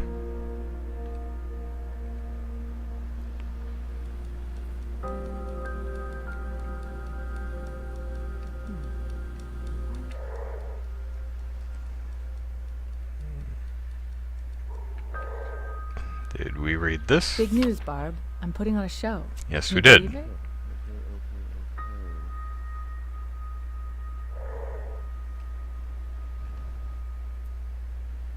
Did we get the folder on the thing?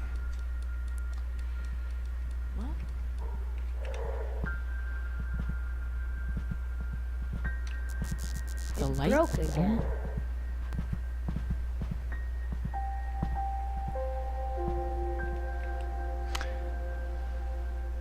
Oh, okay, so we're not ready for that yet.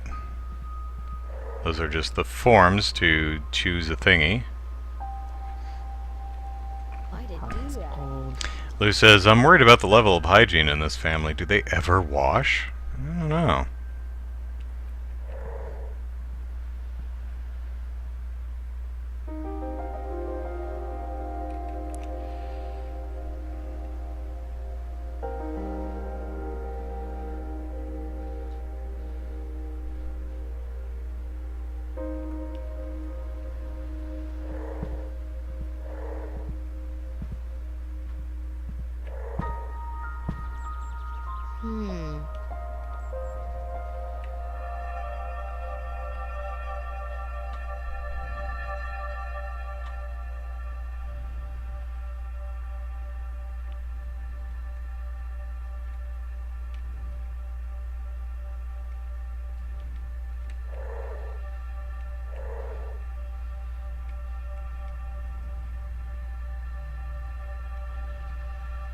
Right down there. Cool. Can we go? No. No, you whiny, needy little ponce.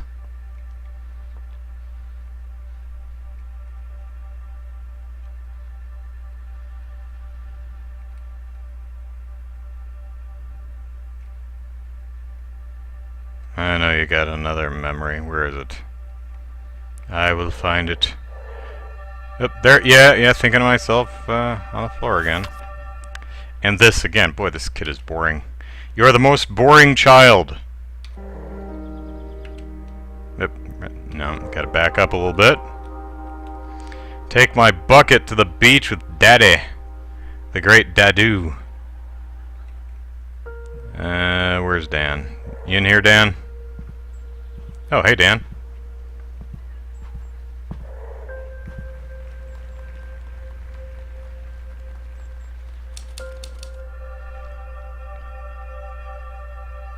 Hey, what's wrong?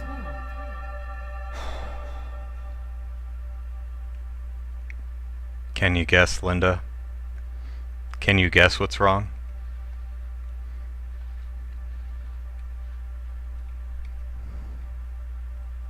One creative to another, can you guess?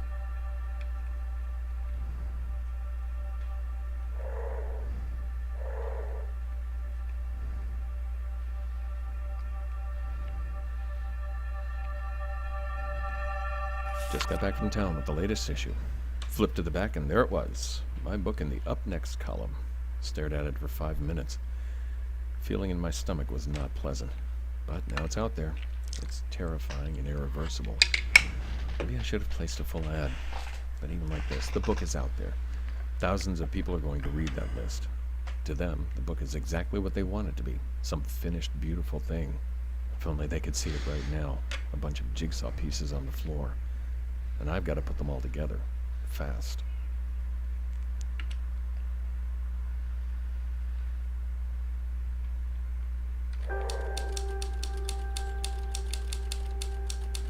Chain myself to the typewriter. Alright.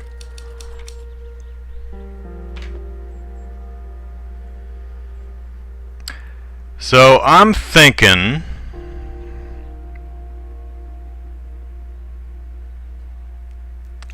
definitely Dan and Linda and Tommy can go jump in a lake.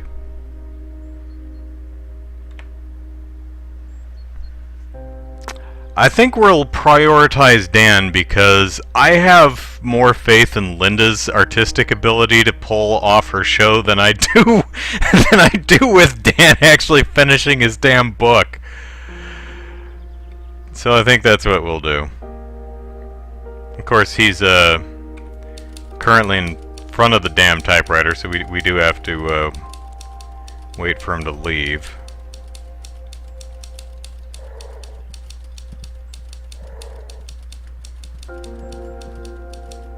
And I can't seem to get at that light, so...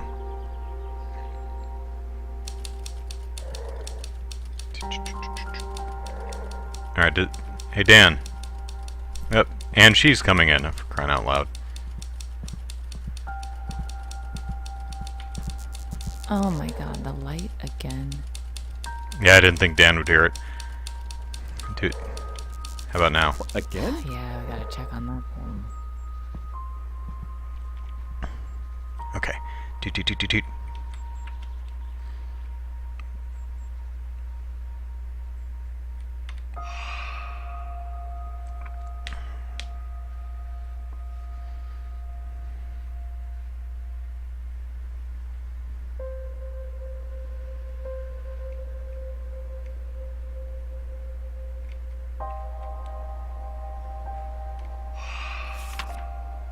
Alright, the Diary of Claire Bradford, September 7th, 61. I realize now that this isn't about Roger. It's about me. I've decided who I want to be. Marrying Roger will set so many things in motion. So Roger's a stepping stone. Yeah, that marriage ain't gonna last. We'll be a well-to-do couple, safe and secure, with wonderful friends and loving families. I may slowly fade into being Roger's wife instead of Claire, but that will be society's doing, not Roger's. He loves me too much to do that. But what about my music? If I'm accepted at Berkeley, I don't know what we'll do. I can't ask him to quit his job a month after he starts, but what kind of couple lives in separate cities as soon as they get married? Happy couples. The decision can't be this black and white, can it? Position and safety versus a crazy pursuit alone. Is there any way to have it all? Do I even want it all? Will I ruin everything no matter what I choose? Yeah, relationships kind of blow.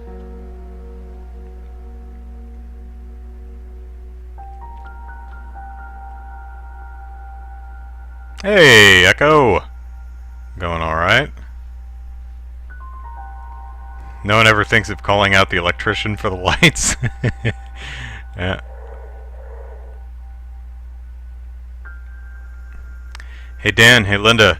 I watch your child when he sleeps.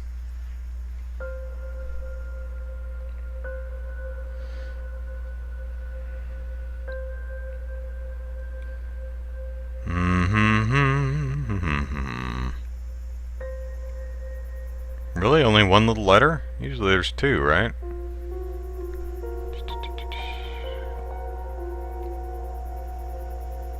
I think I want to make another circuit. Oh, I didn't check the art room, did I? Or okay, I did.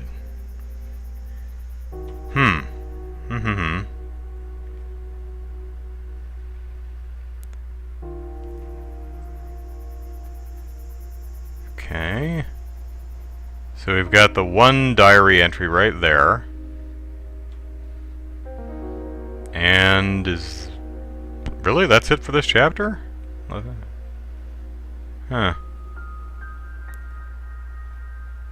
Huh. Huh.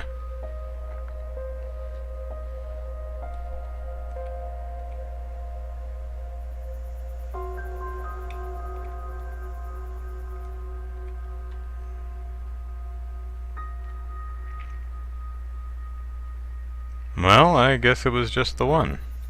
Okay.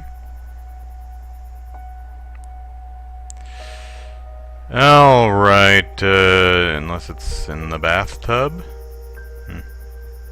Ew, that's a terrible texture on the drain there. Look at that. Shameful.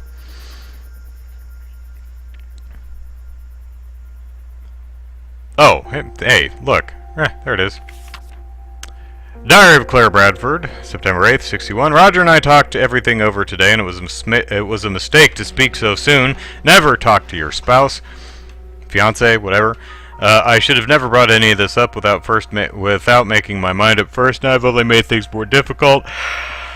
I guess I was daydreaming, and he asked me what was on my mind, and before I could help it, Mr. Kama, it just came out, although maybe I wanted to get it off my chest. I told him I wasn't sure it was the right time to get married, and it upset him badly. It didn't matter how many times I told him that I wasn't calling it off, that I just had questions, that I hadn't made up my mind either way. All I heard was that I didn't love him anymore, which isn't true at all, but it didn't matter how many times I said that either. He's gone off for a drive, and now I'm here in the house alone. I think I've made up my mind. I hope he gets back soon so I can tell him. Yeah, that's not going well. Do you not have a reflection in the mirror as a ghost? I should have some sort of reflection, but... because they can see me. These drain textures are unforgivable. 0 out of 10. Alright, Dan, here's what you're gonna do. I watch you when you sleep.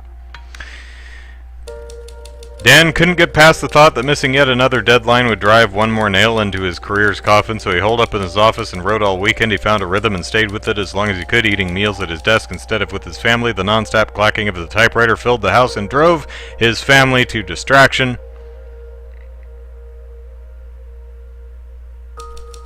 Dan couldn't find the time to write Linda's promotional materials from scratch, so he offered to stay up late Saturday night to help her fine-tune the copy. Her take on the ad, heavier on visuals than the original plan, needed only minor wordsmithing, and the late night paid off with an ad they were proud of. Yay! And the kid is miserable, but he's always miserable, so, you know, whatever. Tommy spent the Saturday playing by the window, looking out the beach and wishing his dad wasn't so busy doing grown-up things. He tried to use the shovel that came with his bucket as a jump for his cars, but it was too light to keep the sliding out of the way. It was weeks before he played with his bucket again. Bucket that he stole from a walrus, and... there's an old meme.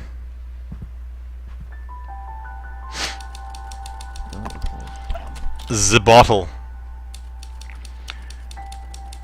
Linda and Tommy were getting worried about Dan.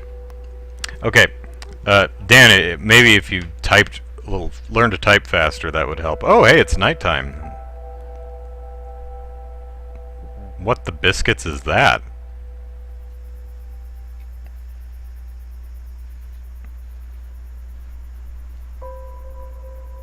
Well, maybe this piece of paper here will explain.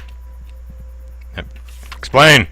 Assembly time, 3 hours. Tools, Phillips screwdriver, soft-faced hammer, half-inch wrench, socket recommended, and 7/64" hex key. Okay, so we're building a toy for the kid? Alright. I don't think he deserves it, but... Town list, go to the library, out of books again, check community board for babysitters, swing by the wild, new movie playing, drop by Dr. Walker's, call ahead. Uh-oh, here's someone coming.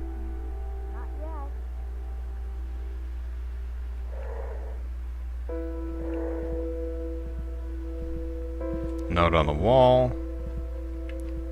No distractions here, just us. Just us distractions.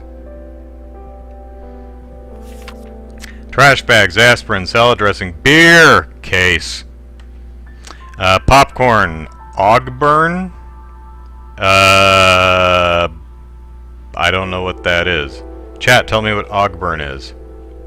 Bread. Wait. Huh? Oh. Is he suspicious? Was it the whiskey, that orange bottle that was sitting in here? Was that a brand of whiskey? Is that what Ogburn is? My head!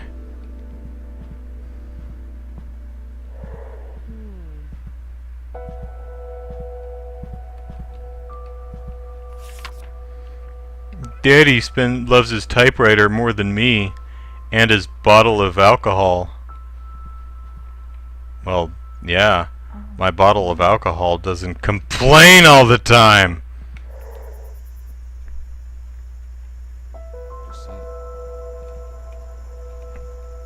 Go away, Dan. Go up the stairs. There we go. Barb, I know I wrote yesterday, but I need your advice. I think Dan's drinking too much. And before you start to worry, let me say he's not an alcoholic. It's just because of the pressure he's under trying to finish the book. But you know Dan's never exactly been a health nut. He isn't gaining weight yet, though even that's just because alcohol kills his appetite. So he's hardly eating at night, which is another problem altogether. I don't think he sees what he's doing to himself, and I don't know how to break through to him about this. Sometimes I just want to say it's not like I have to get drunk to paint, but I know that's not the most mature way to handle it. Yeah, that wouldn't. Sorry for That wouldn't dumping all help. this on you. I just wanted to get it off my chest. Do you have any advice about how to talk to him? Yours, Linda.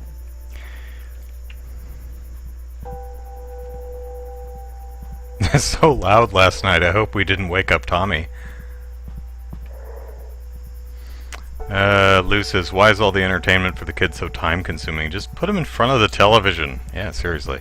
Brian says, Google says Ogburn is a famous sociologist. That's all I've got. Well, actually, maybe they need one for the kid. Oh. Aha! Haha! You didn't see me. What are you thinking about? Why Daddy stayed in bed? Well, he's hungover.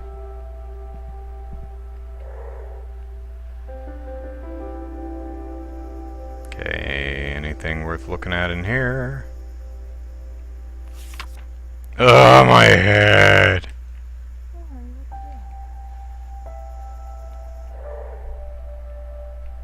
Oh, that light's off, okay. Some on the floor in there, but let's check the office real quick. And that light's off. The Literary Register, May edition, inside the Books of Summer, Adam Squire's Interview, America's Top Small Run Publishers. Oh, hello. Uh-oh. I hear footsteps. Can't fool me, Dan. I heard you coming. Need to make a backup copy of the book. Can't lose it. That's a fair point. Is this it? Ogburn Whiskey! I was right. Hey man, this is gonna sound odd, but I could use some advice. I'm in hot water here because, well, I've been drinking more lately. Man, there's just no good way to write that. I mean, I used to drink and write all the time in school. You remember that, right? I guess I got away from it when we got married, and definitely after Tommy came along. But he's in bed by 8:30 every night now. And let me be clear, I'm not blacking out or driving drunk. You know I'd never do something like that. Do I? I just have a few drinks while I'm working, safe and sound in the house. A writer who drinks isn't exactly unheard of. Wow, could I sound more defensive? But here's the hell of it. It's working. It's brought back that college hunger, that energy. And in the last week or two, the book's just singing. I don't even know what I'm asking here. Maybe I just wanted to start the conversation. If you get a chance, give me a call. Maybe you should have called him, but you know. Oh, Well, I mean, you know, if it works, it's like Jackie Chan's got 2 movies about drinking makes him a better fighter, so, you know, makes sense.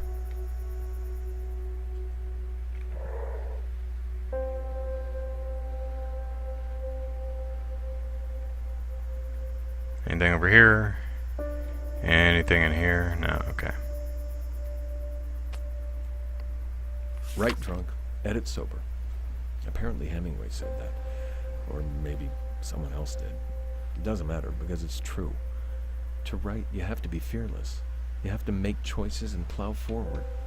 Surprise the reader, surprise yourself. Make something that matters, not something safe. What does drinking do?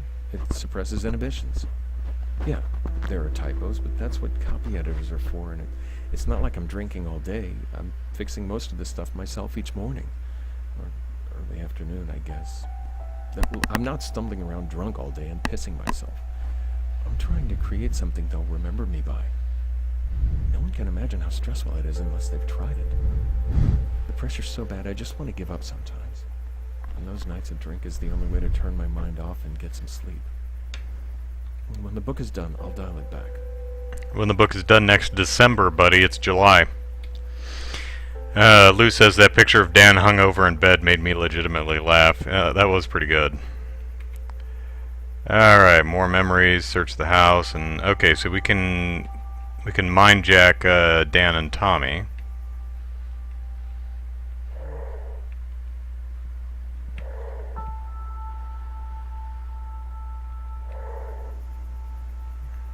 Well, speak of the Daniel.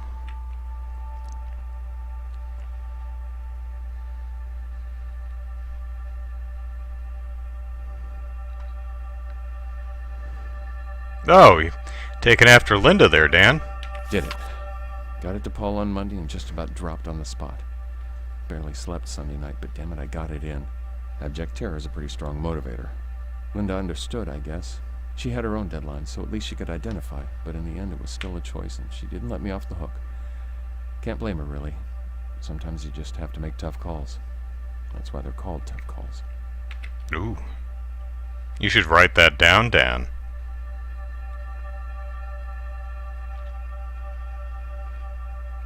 What is it, Mommy?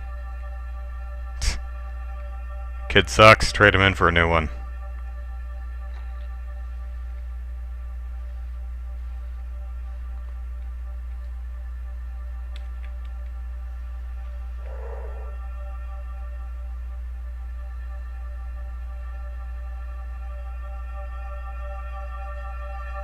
You look a little unstable there, Danny. Oh, Danny boy.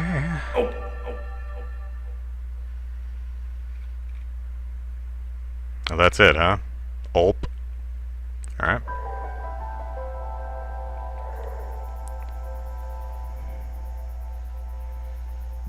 Okay, we got the thing on the floor. Did we get the thing on the door? I think we did. Whoop. No, you didn't see it anyway. Yeah, I saw that.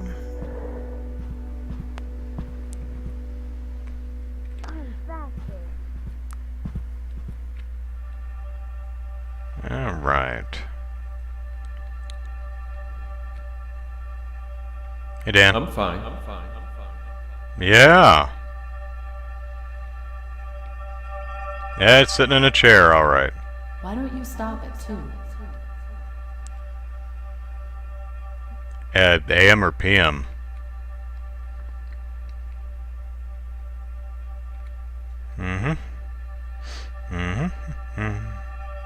We just got back from the show, and I still don't know how I feel about it.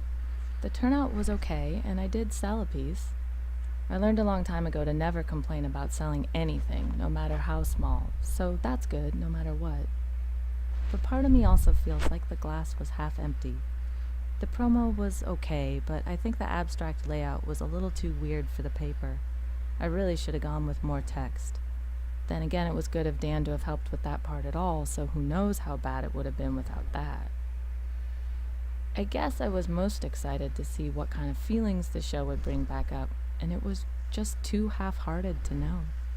Disappointment and excitement in equal parts. I still have some thinking to do.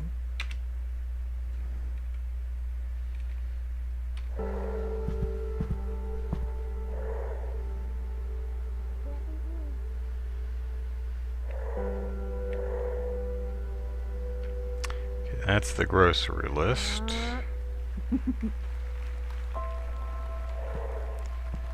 Saw the picture there.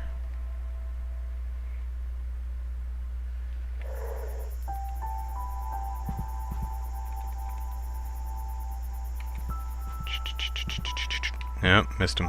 Come on, I'm gonna get you. I'm gonna steal your soul, Tommy. Your soul is mine.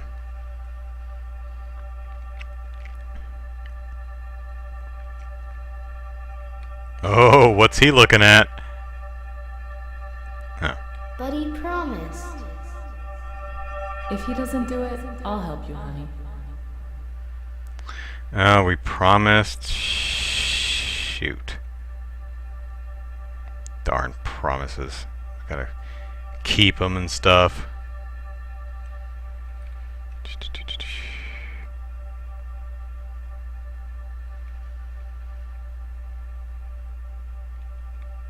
No, there we are.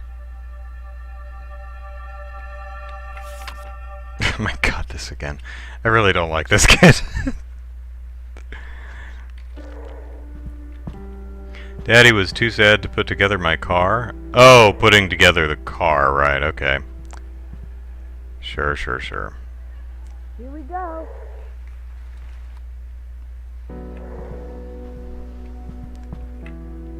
Jogging shoes are right there. He just has to make the effort.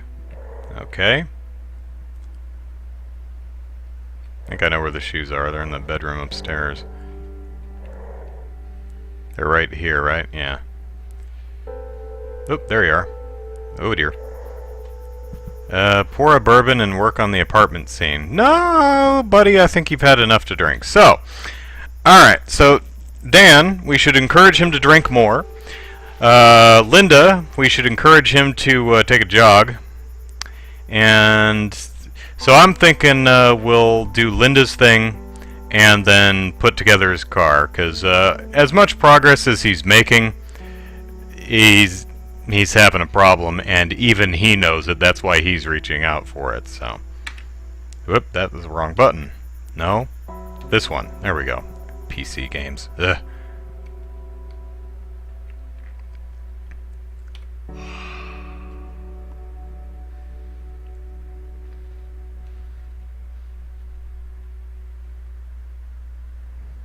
Okay, now we'll do this. Alright. Okay.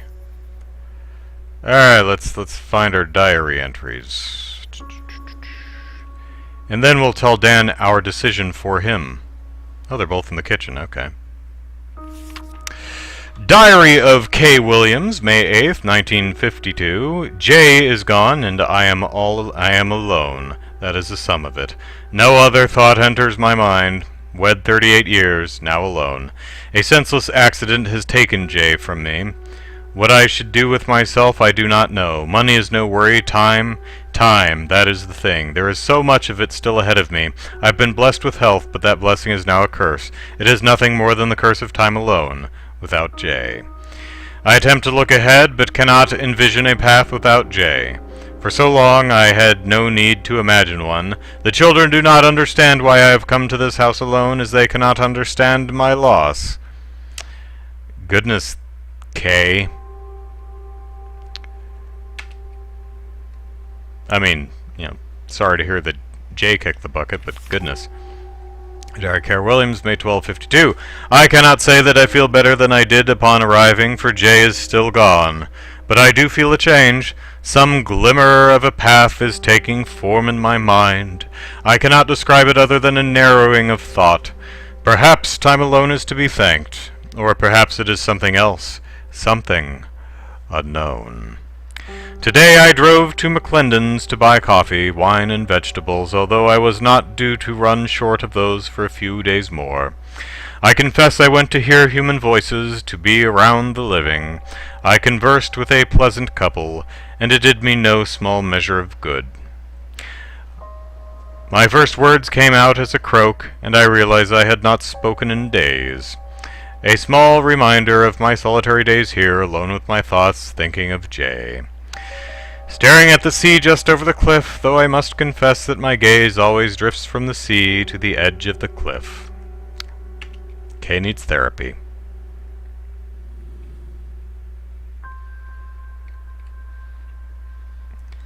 I mean, Jay was an absolute peach, but come on, Kay, you're only 38. Got your whole life ahead of you.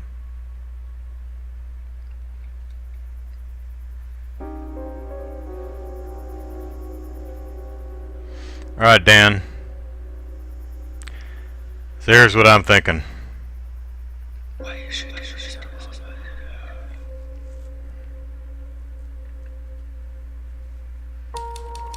After talking with Linda, Dan realized how much his habit was hurting their relationship and his health. He started jogging every morning and quickly found that runner's high wasn't a myth.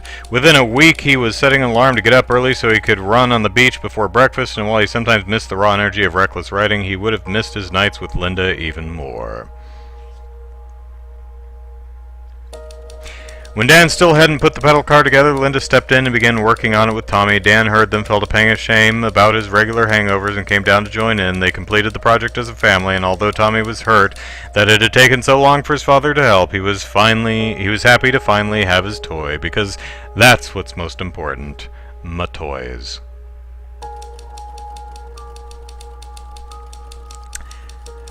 Dan put all the alcohol back in the kitchen cabinet and promised to stay dry on work days, but he had a hard time focusing while he adjusted to riding sober again. He had spent a couple evenings staring at a blank piece of paper, and he never told anyone how hard it was to not sneak down to the kitchen for a drink those first few nights. Lou points out that Kay is older than 38. They were married for 38 years to Jay. Yeah. Well, at least I remember the right number.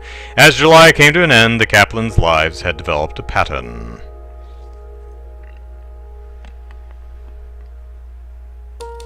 Dan finished his first draft, and he almost ran to the mailbox to send a copy to Paul.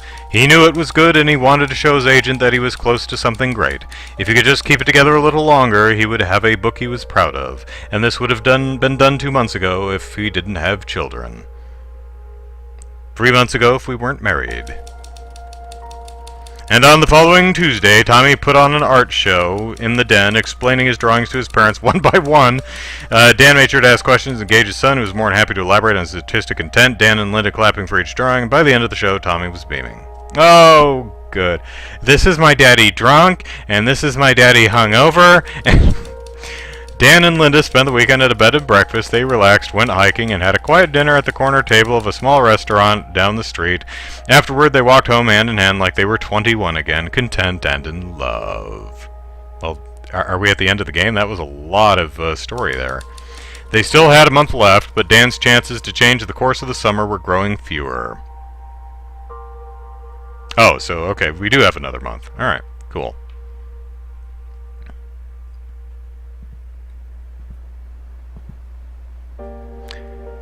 Chapter whatever, vacation!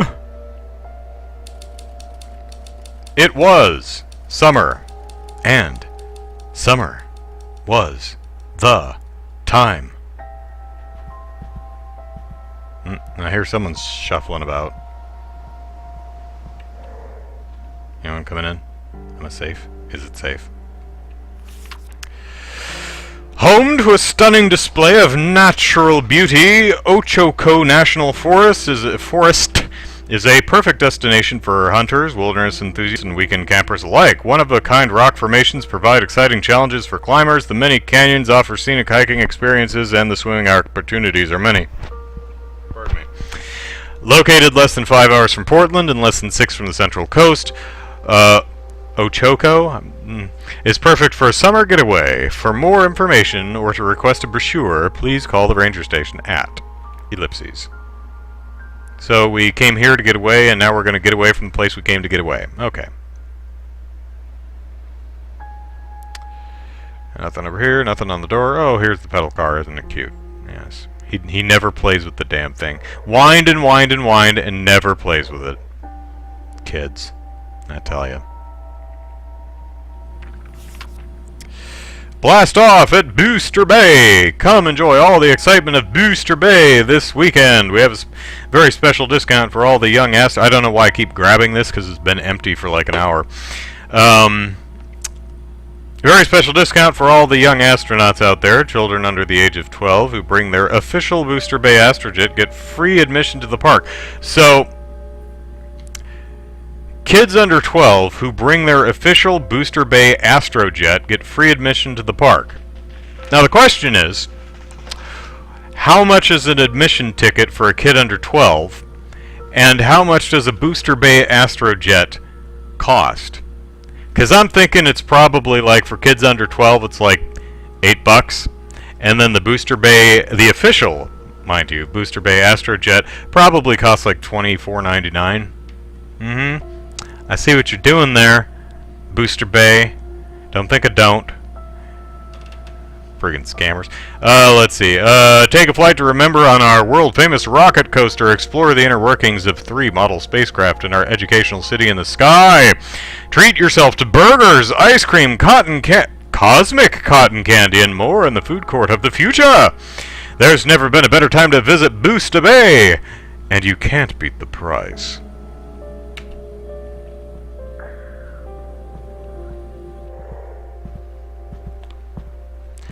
Glad we had a chance to get away. Just the 2 of us.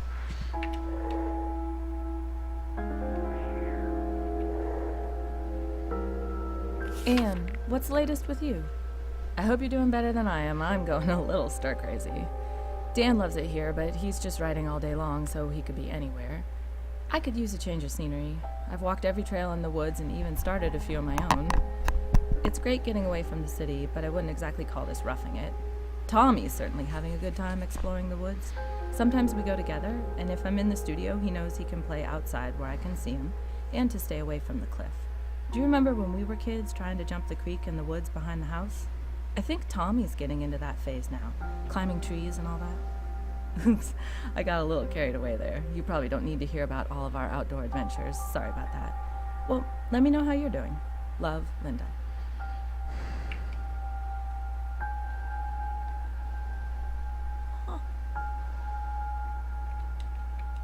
Oh, lights off.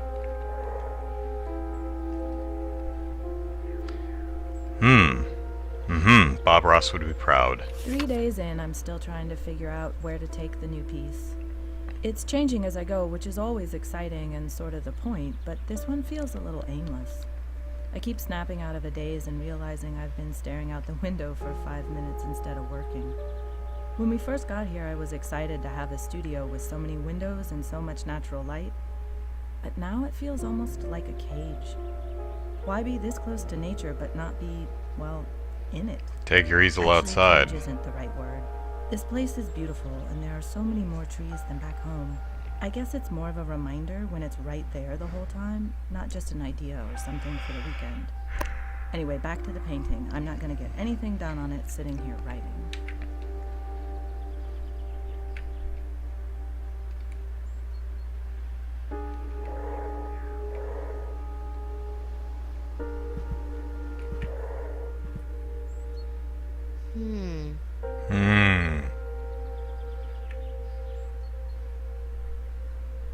Now, will you see me if I walk right next to you and look at that?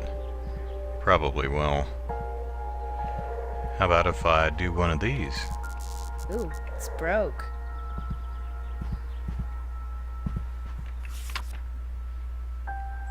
This child has no future.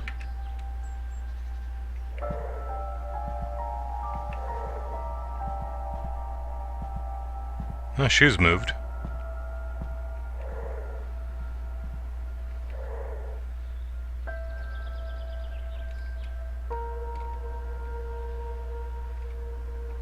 I've got to stay on the book. This is my chance to do something people remember, something that matters. If this one isn't good enough, there might not even be a next one. Certainly not one without all sorts of publisher strings attached. This is why we saved up enough to take the summer off. I'm out of excuses. Of course, a long weekend would be fun, but that's also the problem. How do you stay hungry when you've gotten used to weekend getaways? How do you recapture that feeling of being a broke college kid chasing a dream? How do you get back out on that limb again, scared it's gonna break, but inching out anyway? Listen to me. Wound up so tight. Maybe taking one night off might help after all. Lou says if this was Edith Finch, Tommy should definitely stay away from the cliff. I know, right?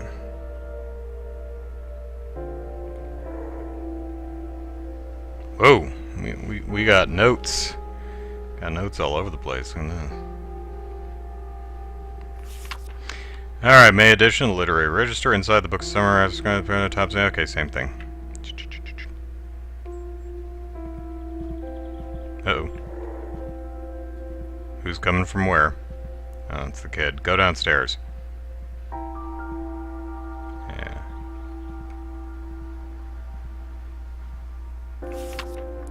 This is an opportunity, not a burden. Jim said you'd never make it. He said you're a joke. An idea that is not dangerous is unworthy of being called an idea at all. Oscar Wilde. Hey, Dad. One page at a time. Now he's starting to go Jack Torrance here. You could be working a regular job right now.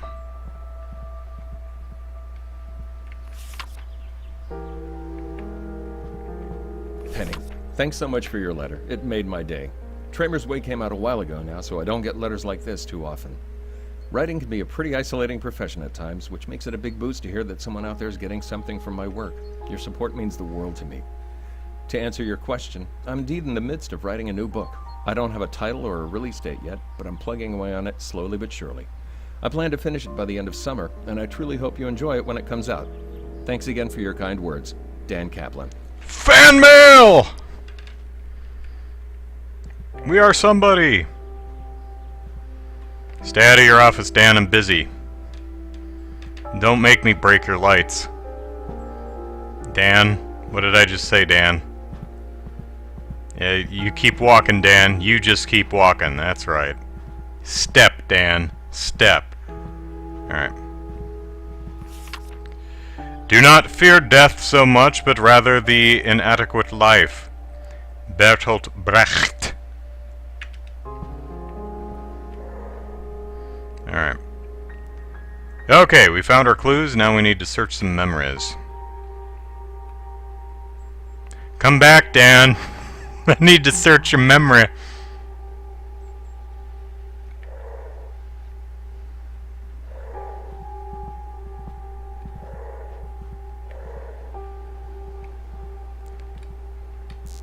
Whoops, wrong button.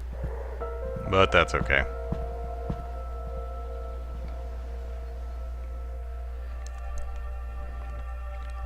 Okay. Whole family of floor sitters we got. Haven't had a drink on a weeknight in 2 weeks. Came up with a new slogan. Write sober, rewrite sober, rewrite sober. Hemingway it's not, but it's good to smooth things over with Linda and Tommy a bit. Gotta admit, I don't miss hangovers, but still, I do sometimes miss sitting down with a drink and a crazy idea. You know, maybe, like, portion control is the thing there, Dan? You know, instead of bringing the bottle in, just a glass, and then once you're done with the glass, you're done. You know, bring Linda in on this, make sure she keeps you honest. Oh, hey, look, little rocket.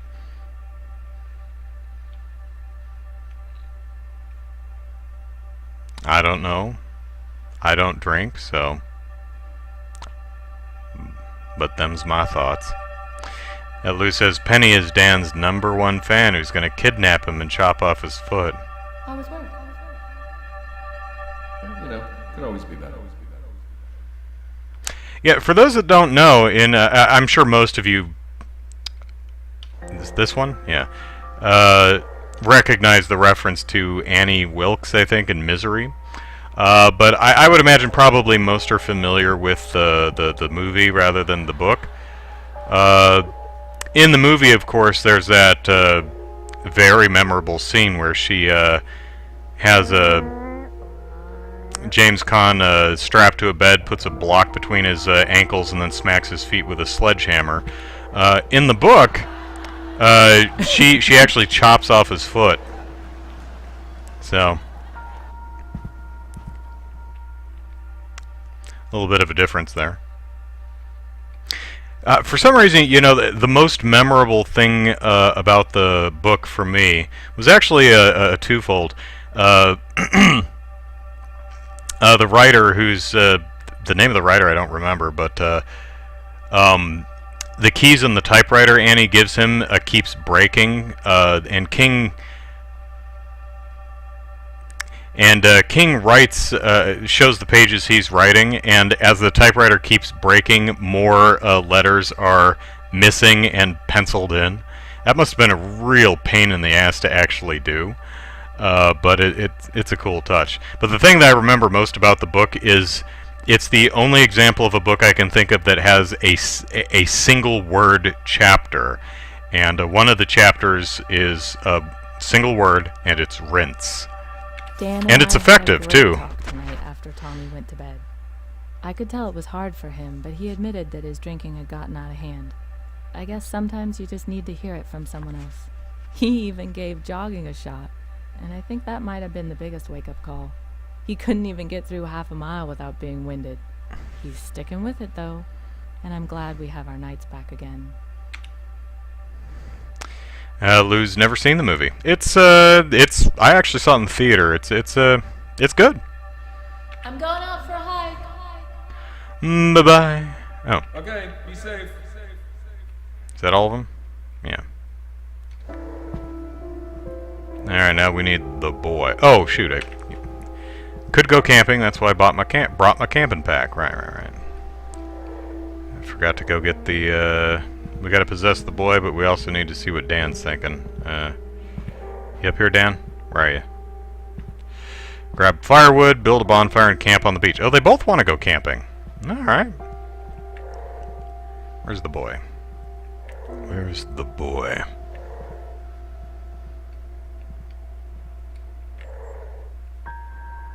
Well, I'm sure he'll be along shortly. My favorite King book, and I realized nobody asked, my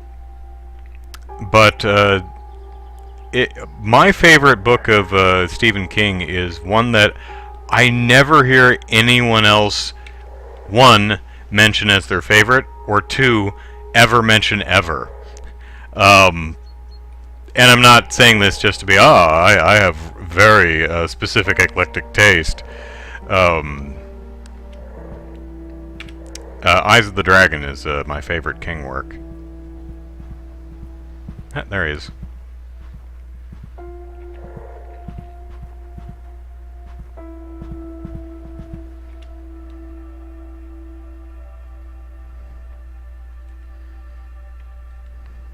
I wouldn't even call it the best, but it's definitely my favorite.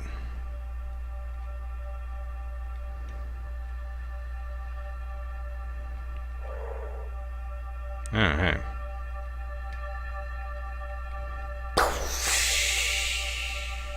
Be careful, honey. Don't fall down the stairs and die.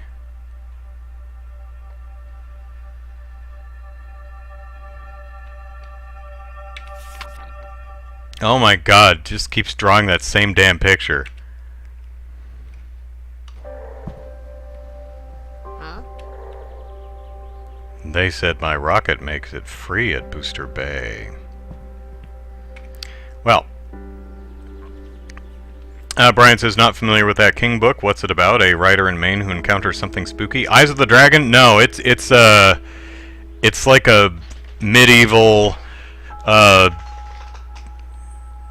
a kingdom usurper locks the true prince or someone in a tower, and over the years it's kind of like Shawshank Redemption in that it's been like decades since I read it. I read it when I was pretty young, but he like makes a rope out of the linen of the bed sheets over decades so that he can climb out of the tower and that kind of thing. It's a fantasy adventure book. It's a lot of fun. It's a pretty breezy read too, as I recall. I think I read the whole thing like on a train when I was fairly young. Alright, so grab firewood, build a bonfire, camp on the beach. Linda says go camping, it's why I brought my camping pack. Or Tom says rocket free booster bay. Okay, so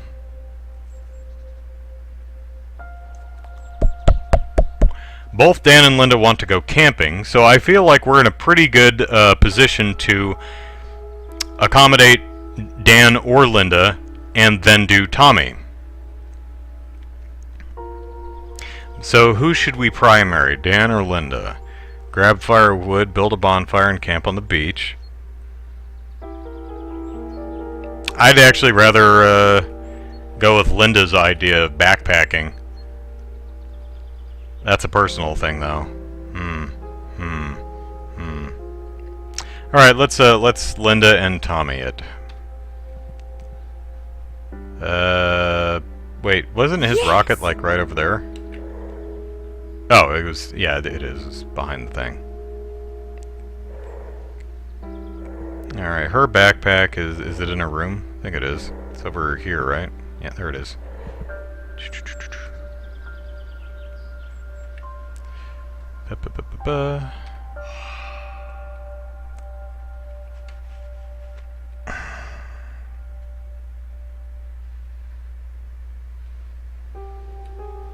Alrighty. Alright, the adventures of K and J. Diary K. Williams, May 15th, 52. It is late, but I must record my thoughts. Perhaps it will help me make some sense of them?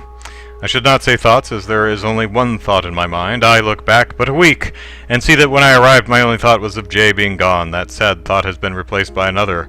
What if I were gone as well? I feel regret in the simple writing of these words. If I am truthful, it is not a thought that has occurred to me before. I cannot be sure where it came from. It is almost as if it was put in place by something I do not understand. I must think of my family and their heartache. Our children have lost one parent. I could not bear to hurt them again, though they are all grown and have no practical need of me. Yet I had no strictly practical need of Jay.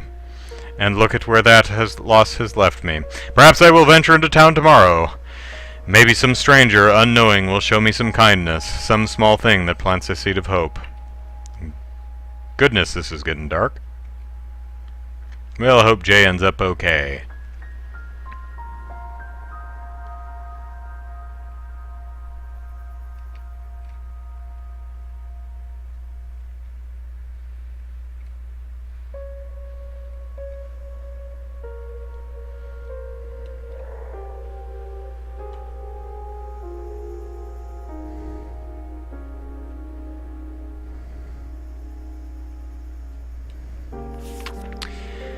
Diary K. Williams, May 16th, 1952. I feel shame looking back on last night's entry, yet it does clarify the choices before me.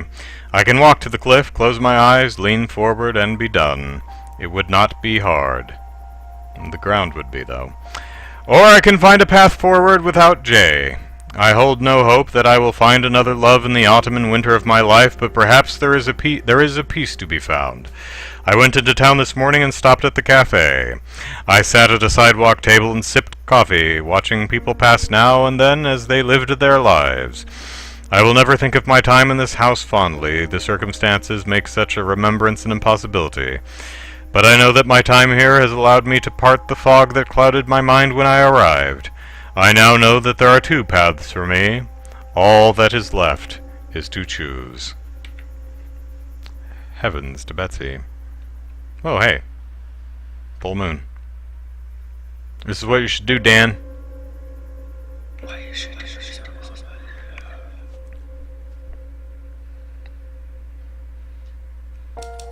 After dinner, Linda showed her family pictures of the Ochako from the brochure she'd ordered, and Dan and Tommy agreed a beautiful spot, even if it wasn't either of their first choices, so they went camping for the weekend. And on Saturday, Linda took the family on a trail she'd found. They hiked to a peaceful river for an afternoon swim, and she felt that all was right with the world.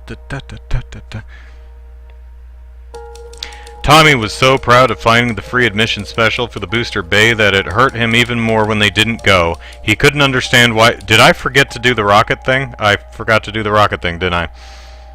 He didn't play with his rocket for a week. Oops.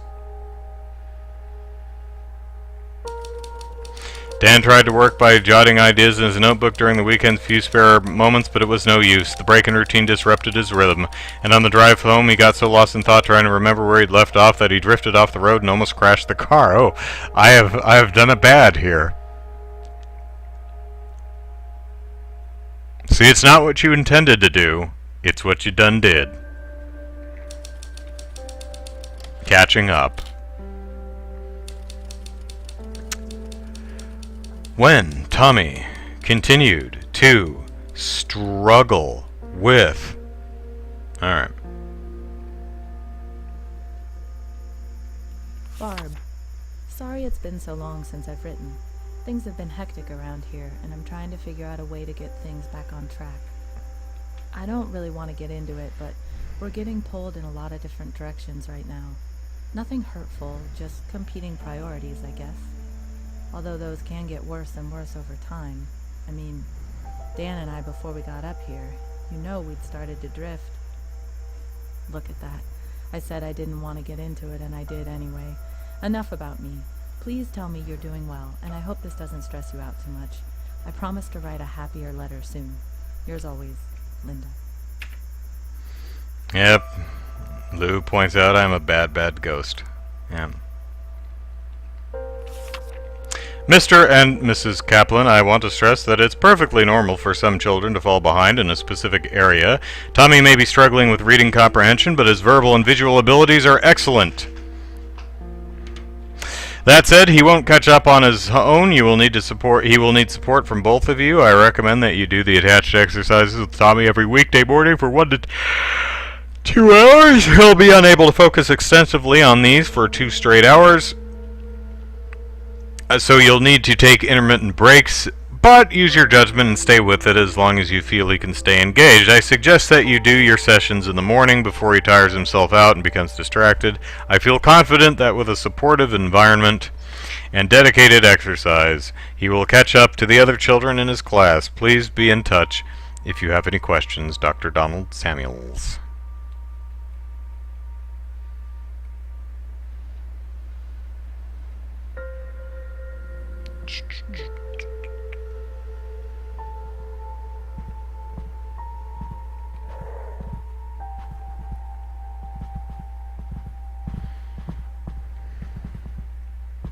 Daddy said he'd be my buddy here. Daddy lied. Is that it? Tickets are booked for Tahoe in September, just the 2 of us. So lucky to have someone like her. You are, Dan. You are very lucky.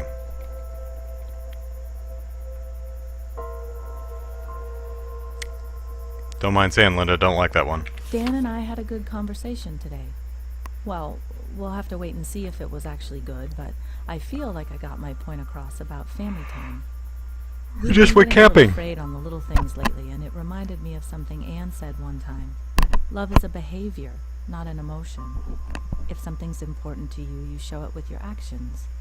We weren't doing so well with that before we got here. I told Dan my idea.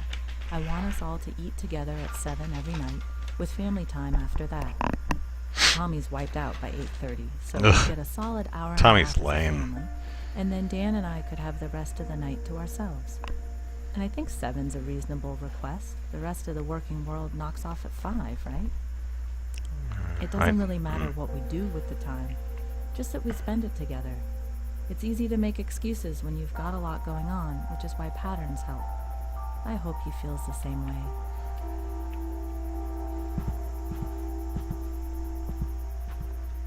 You're smothering me, Linda. You don't understand me. Nobody understands me.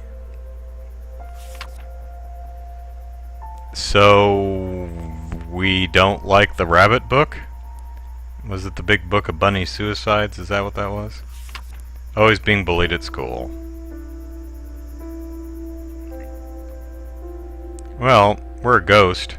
We could take care of that, unless we're bound to the house or something.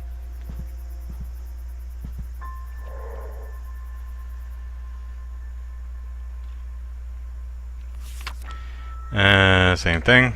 Alan, this letter might come from out of the blue, but do you remember when you told me about Bobby falling behind on reading? Looks like we're there with Tommy.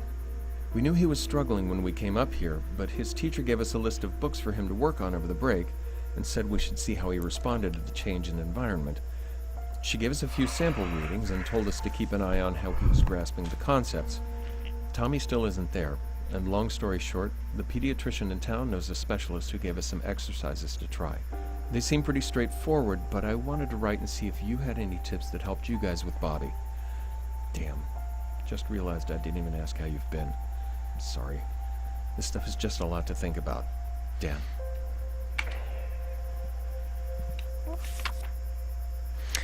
Perfect schedule, aka the single unattached writer's guide. 10 to 2, right? 2 to 3, eat and step away. 3 to 7, right? 7 to 8, eat. 8 to 10, decompress and edit plus edit plus life. Wrenches, Tommy till 11, knock off at 7. Oh, wrenches, spanner in the works is what he's saying, okay. Hey, how's it going, Tommy? Okay.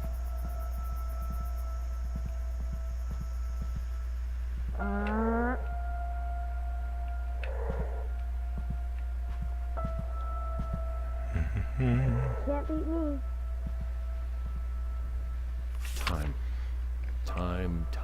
Time.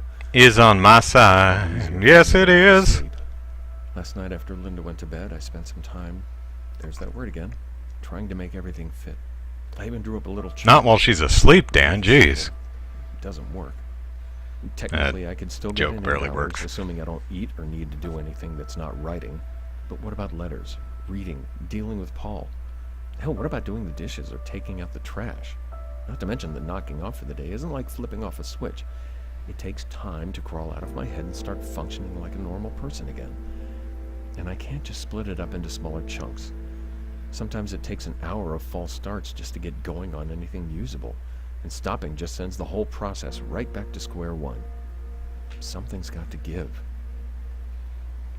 He says, never had a job where I was able to knock off at 5. Huh?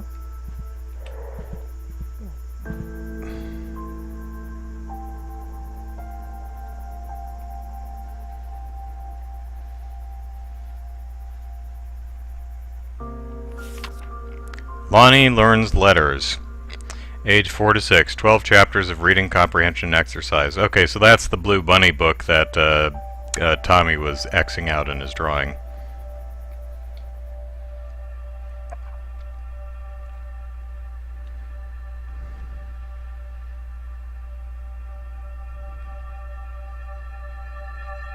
Whoa. I'm sorry. I shouldn't have snapped. I just... Whoa. Whoa. that's my favorite so far. Whoa. Whoa. The hell, man.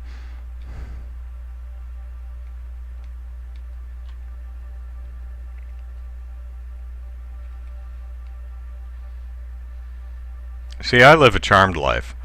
I am single and I have no children, so I can do whatever the hell I want, whenever the hell I want to. It's not that I don't like having fun, it's just there's a rhythm to writing, a routine, muscle memory. Trying to keep notes in a notebook isn't the same as sitting down to a blank page and feeling the silence, knowing that you've got to make that typewriter make some noise. There's certainly something to be said for getting away from your work for a bit, but there's no getting away from the book this late in the game. Only a feeling that you're not working as hard as you should be. There's a busted mailbox on Bypass 66 to prove it. Brian says, I work as an astrophysicist. I can knock off at 5 whenever I want, but in practice it's 11 p.m. on a Sunday and I'm working right now. Yeah, I hear you.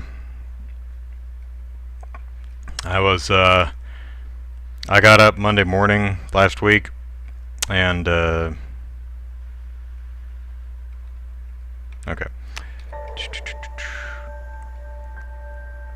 And worked from then until very late at night Blast on off. Tuesday. That's the way it goes sometimes. Honey, listen to me. You are smart. Just not when it comes to reading. Will it make me smarter? Yeah. Well, we're not miracle workers, kid.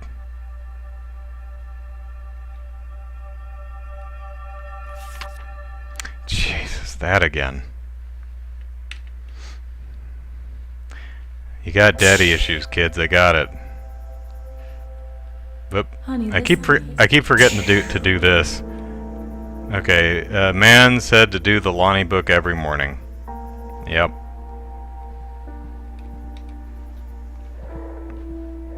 You in here? Yeah. A new rule: don't disturb me. Whoop. Don't disturb me if the door to my office is closed. Does your office actually have doors? Oh, yeah, there is a door here. Look at that. Son of a biscuit. There's actually doors. Alright, Linda. Oh. Linda. That's a movie. I've seen that. It's okay. Alright, everyone, get out of my way. Oh, wait, is she in here? Oh, they're all in here. That's not helpful. Wait, he's going to the kitchen. She's leaving. Okay.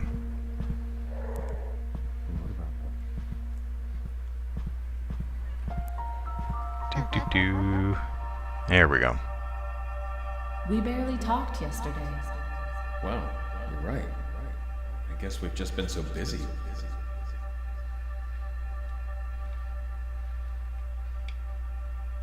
Do do do do do do do do do do. What am I humming?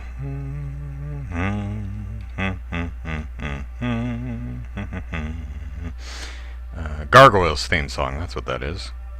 That's a good show. We've been back from camping for 3 days, and I'm still buzzing. Before we left, I did some research and found 2 great hikes, and I put together enough food for us to cook every meal with a real fire instead of having to worry about hiking back to the car or going into Primeville for supplies.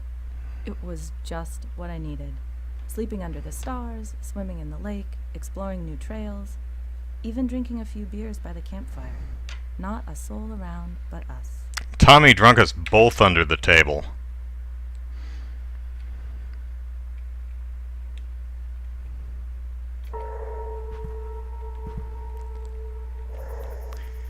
Family should have dinner around the table every night.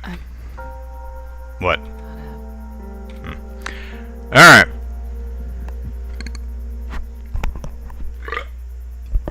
Pardon me.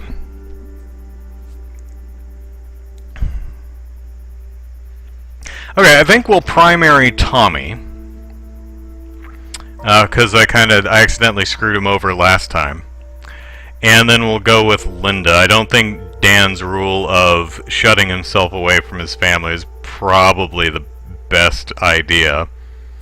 And I think with a schedule of, okay, spend all day working, at 7 o'clock we're going to have dinner, we're going to have family time till 8:30, and then if you need be, go back to work for a few hours. So, alright, primary Tommy, and then Linda. Alright, we have a plan.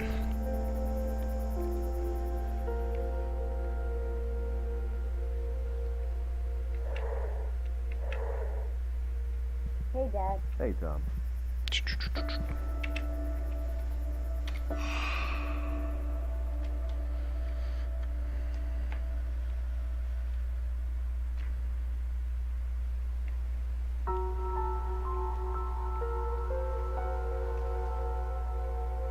Not that table, huh? This table?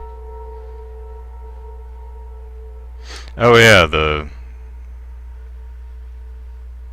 Okay.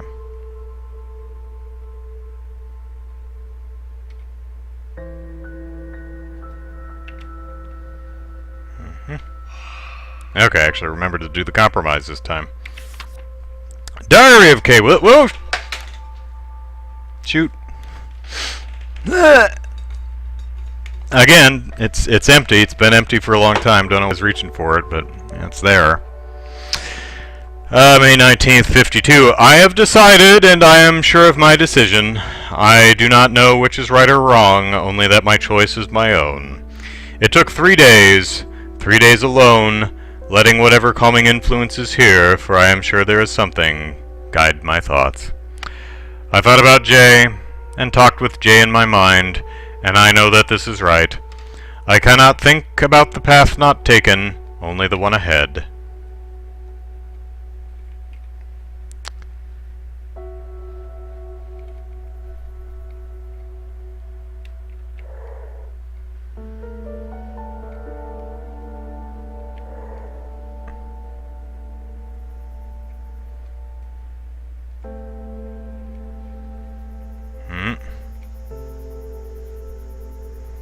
Shoot.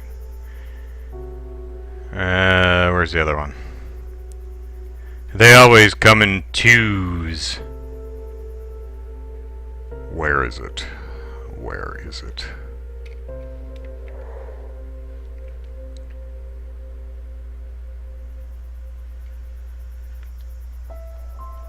Was there only the one?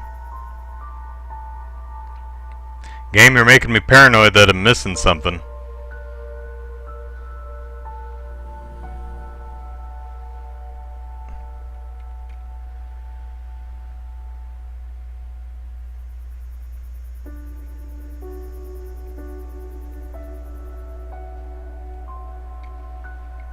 That's the one I got, right.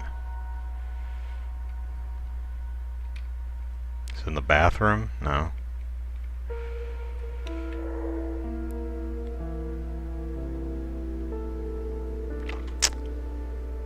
Doesn't seem to be in the living room. Not seeing it in the kitchen. One on the kitchen table. Didn't see it in the art room.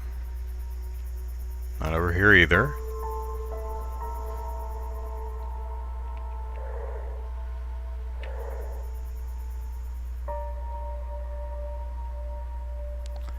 Not in this bathroom. Not in the kids' room. Okay, is there only one in this segment? They glow, so they shouldn't be hard to spot. Oh hey, he's sleeping in a different position. Look at that.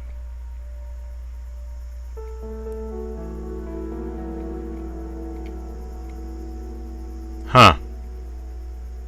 Well, I guess there's only one this time. Whisper, whisper, whisper.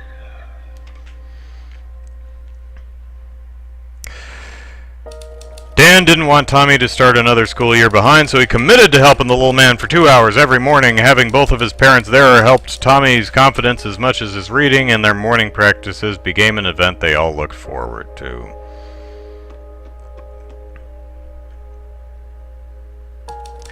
Dan couldn't find time to knock off completely at 7 every night, but he agreed to have dinner at the table each night before heading back to work. Linda and Tommy missed him after dinner, but the sound of the typewriter the only sign he was even in the house, but they were glad for the time they did get at the table. With the sound of his typewriter, yeah. Dan couldn't figure out a way to please everyone and still make room for time and focus he needed to write. He was able to compromise and fit in one unbroken session each day, but for the rest of the day he worked around his family commitments and tried to make the most of the shorter sessions. The lack of focus came through in his work. Here's the thing, Dan. You just kind of really are bad at this.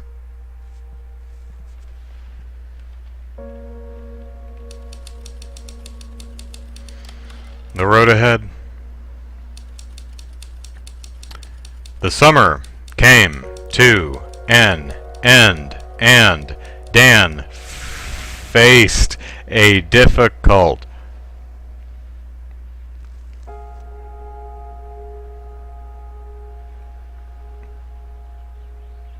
Alright, let's see how badly we've screwed up this By family. the time you get this, we'll be on our way home, so don't write me back here. It's hard to believe this summer's almost over. So much has happened. The show, getting used to life up here, painting more than I have in years, losing Grandma Joe, figuring out where Dan and I are. Part of me doesn't want to leave, but I know it's time. They say you can't go home again.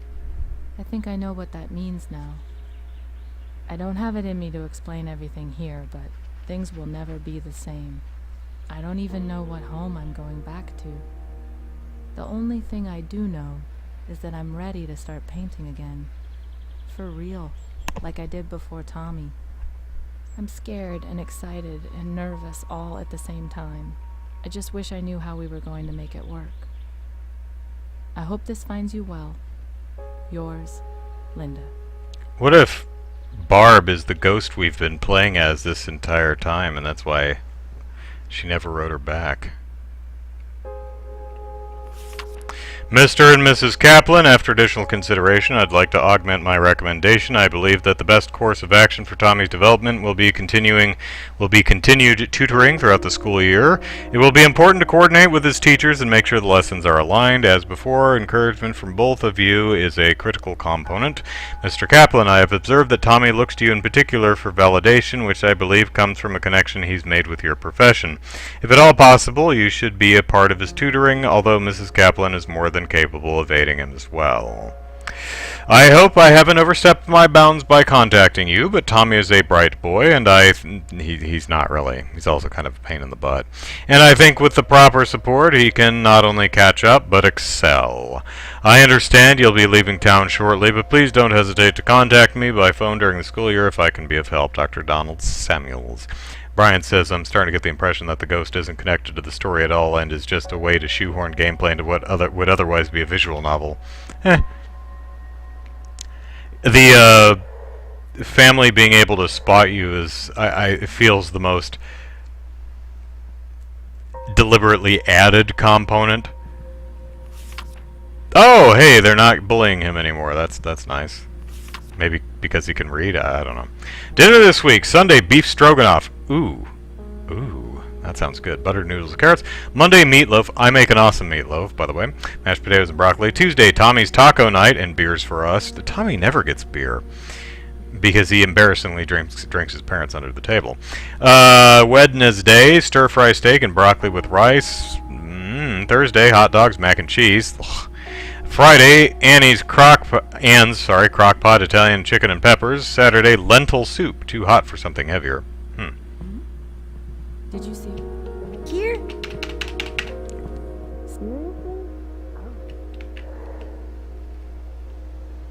Alright, Linda's suspicious because I guess she was looking straight at me, so I couldn't get into the light.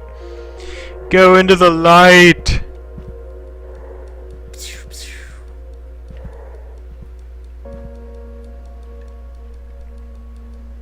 You're not crazy. Mr. Kaplan, we have reached a decision and are pleased to offer you the position of Assistant Professor of Literature. Where'd this come from? We had many applicants for the position. After careful review, we feel your history with the university and your status as a published author will give you a unique connection to our students. We apologize for the lateness of the decision, but administrative adjustments delayed our annual budget review, and your position was only recently approved for hire. Professor Strode Lori will handle your course load until September 21st, at which point you will take over classes. We will provide temporary housing for you during this speedy transition and need your answer as soon as possible. Your offer letter is enclosed. Please sign and return at your earliest convenience. Thomas Castle. Hey, Tommy. Literature Department Chair, Hardesty University. Pardon me. Linda! I'm pleased to meet you. Well, by letter anyway. I'm surprised we've never met, considering how small the art community is, but from your letter it sounds like you may not have been as active as you'd have liked for a few years.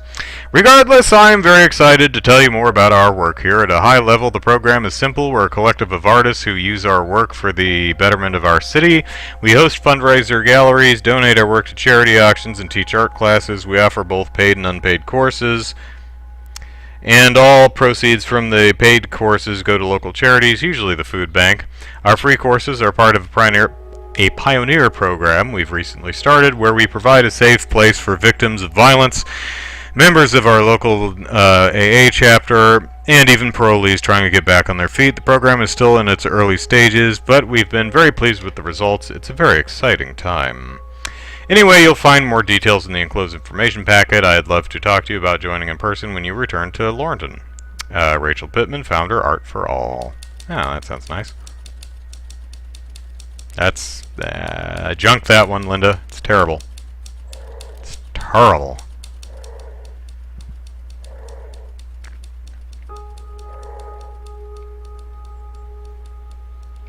Playing Frisbee.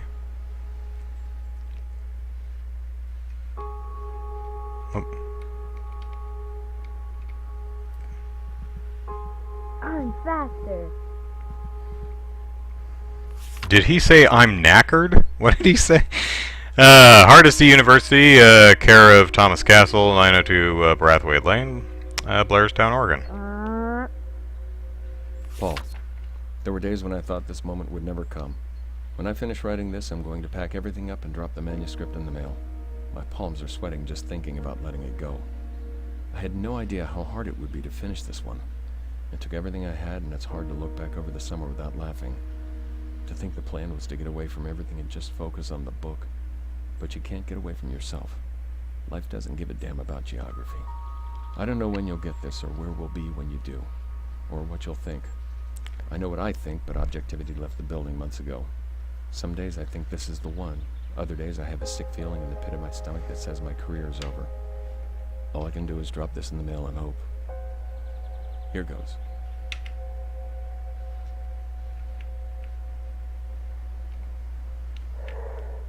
This could be it.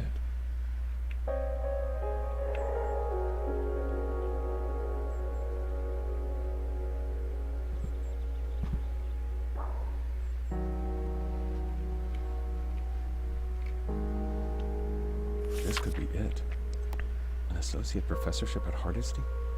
It's entry level, sure, but everyone has to start somewhere, and it's the perfect situation for writing. The sabbatical program alone makes the job worth it. And the thought of actually working with Professor May? Wait, I guess I'd be calling him Philip now. That'll take some getting used to. But moving's a big step. I can't imagine a new school with new kids would be easy for Tommy. I know staying in Laurenton would be better for him and Linda, but they aren't handing out professorships on the corner. This isn't the kind of offer you pass up without a very good reason. But I might have 2 good reasons. Tried to sleep on it last night. What a joke. You have to be able to sleep for that to work.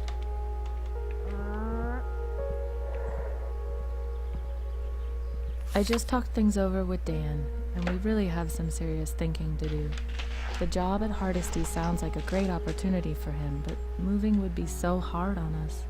I really want to join Art for All, and after everything we've been through with Tommy, it would be better for him to have some stability. I could even go full-time if Dan found a steady job, though I know he can't do that if he takes on extra tutoring with Tommy, and I'd never fault him for that. If we stay in Laurenton and Dan works with Tommy, I could still do the program part-time. Either way, it'd be better for Tommy and me than moving.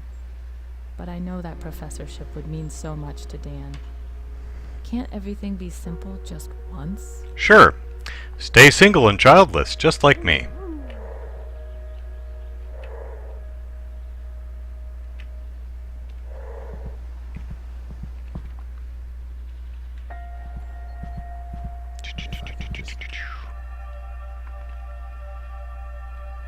$2. We'd have to move. How long's the drive?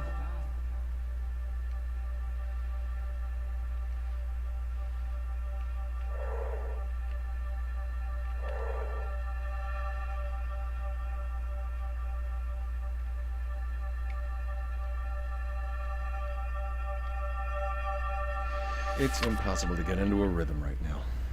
This place was supposed to create some peace and quiet, but I almost never get 2 unbroken writing blocks in the same day. I know I'll never get exactly the schedule I want, that's just a fact of life. But that doesn't make it easier to get good work done with everything else going on. Just gotta figure out a way to push through. No other choice, really. This book isn't going to write itself. Lou says, let Dan take the university job. He'll never write another line because he'll be swamped with admin.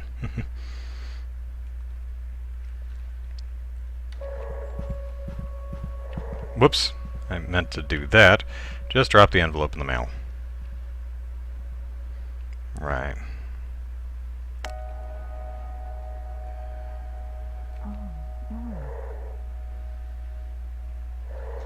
Alright, Linda, where you at? Well, there's the kid.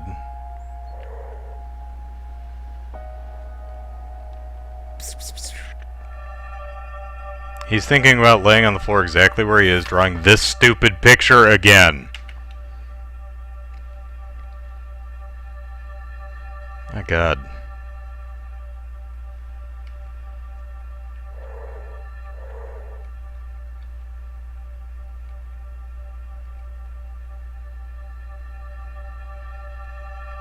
What about my friends? You'd make new ones, buddy.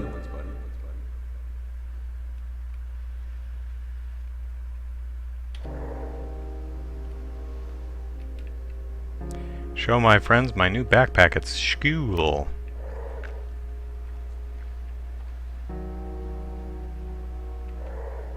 Alright, where...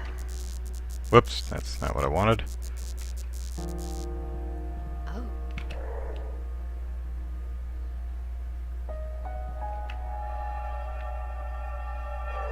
Whoop. Well, I guess family time every night was too much to ask for. That worries me, though Dan did agree to be at dinner every night, so he's at least trying. It's just, we came here to start fresh and set things right. We were on such a bad course before. And if we can't make time to do it right while we're here, how will we be able to do it when we get back home? There'll be so much going on when we get back. Are we doing enough here? Brian says, that's so true. There's a joke about scientists getting promoted. I used to program in COBOL. Oh, God, COBOL. Then I programmed in C. Then I programmed in Excel. Now I program in Word. That's pretty good. I like that.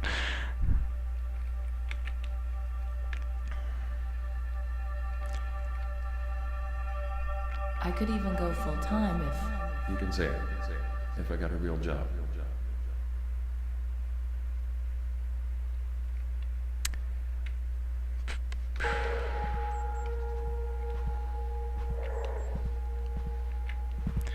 Send my second painting for the full-time application. Alright.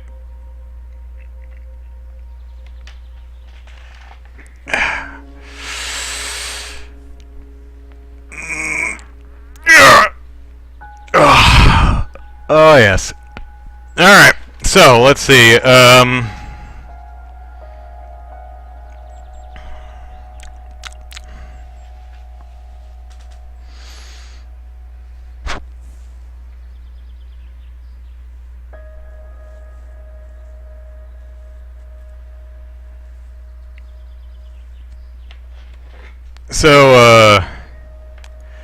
I'm feeling leave Tommy out to dry, mainly because I don't like him.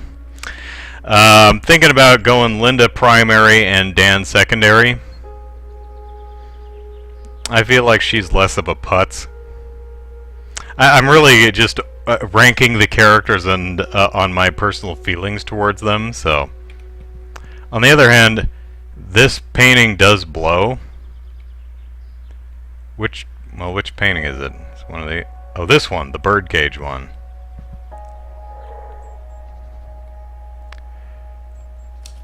What do you think, chat? Linda primary, Dan secondary, or do you want to go another way?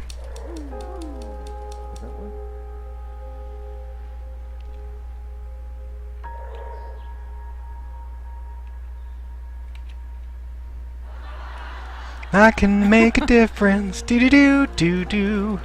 Bum bum bum bum bum.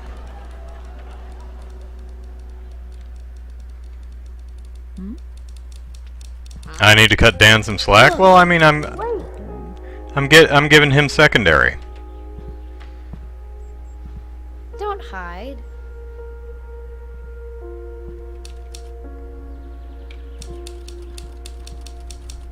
I almost had it. Hey, Mommy, do you like this Well, one? Oh, that looks shoot, great. they're both in here.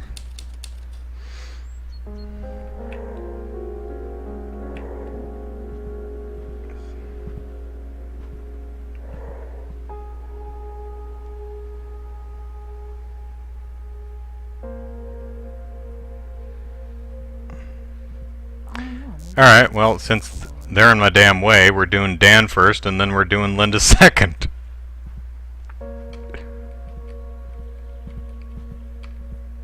There we go.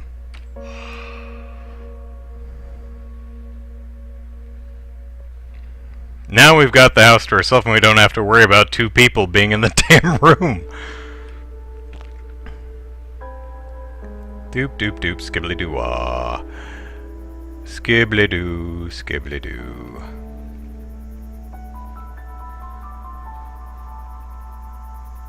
Wait, is there no compromise? Oh!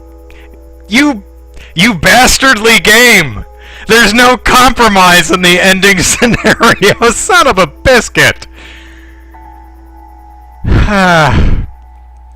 Whatever.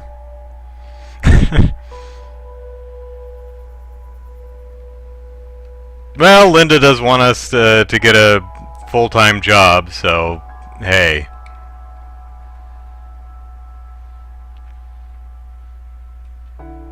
And are we out of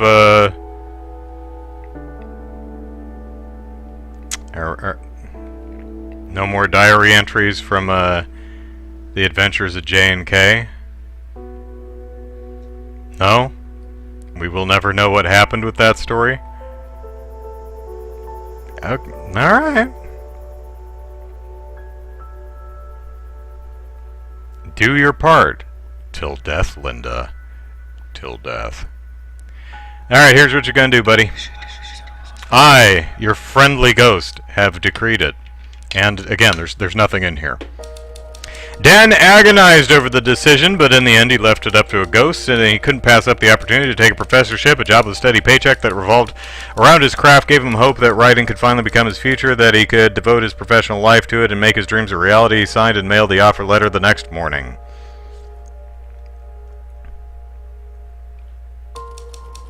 Tommy didn't handle the relocation well. He doesn't handle anything well. His first year of school had been hard enough, but being a stranger on the first day of the new year surrounded by children who already knew each other was even harder. It took him months to adjust, and he never understood why they'd have to move and start over.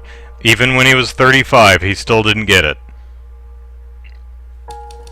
While Linda understood why Dan had accepted the position at Hardesty, it did nothing to ease her disappointment over leaving Lorrington. Blairstown had no programs like Art for All, but she refused to give up on her painting, and she put on a successful gallery in November. Her only regret was the feeling that she'd had to do it on her own, that her husband didn't truly support her career. And that's how the Kaplans' summer in the house on the cliff came to an end. They were divorced 5 months later. It was much more than just a single session on the coast. Dan's choices there would come to define the rest of his life. Dan finished his novel, and when he sent it to Paul, he felt he had something good. Deep down, he knew it wasn't a classic, but it did well enough that he was able to keep writing for a living. He did better than that. In fact, he became a successful lecturer, and his books were well received for the rest of his career.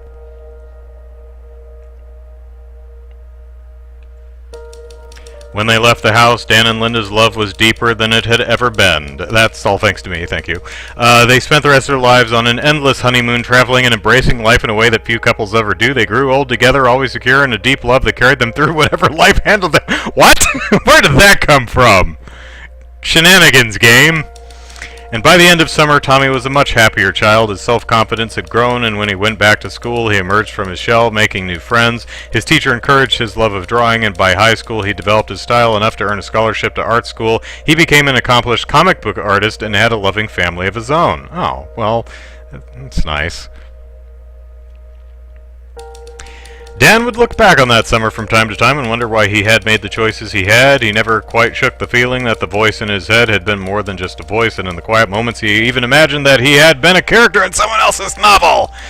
At times, he was almost sure of it. Lou says, well, the ghost can't be Kay after jumping off that cliff because the ghost was already around in the 1940s with Harold Baxter. Yeah, I don't know.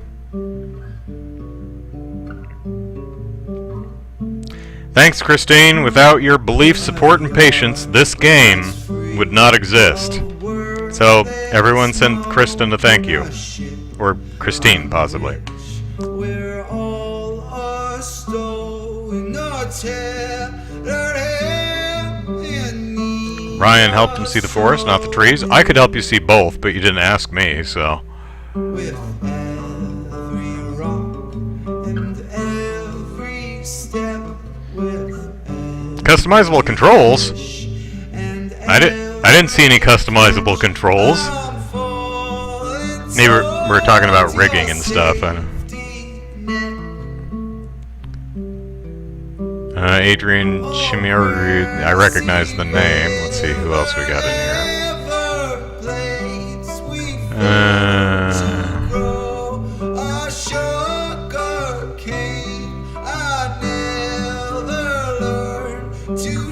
No one else I recognize. Parent interviewees, thank you for your honesty in telling me what a parent is like. Adam, it sucks. Alan, it sucks. Angie, it sucks. David, it sucks. Lulu, it sucks. Matthias, it sucks. Ricardo, it sucks. Sergio, it sucks. It's like, oh, now I know how to write Tommy.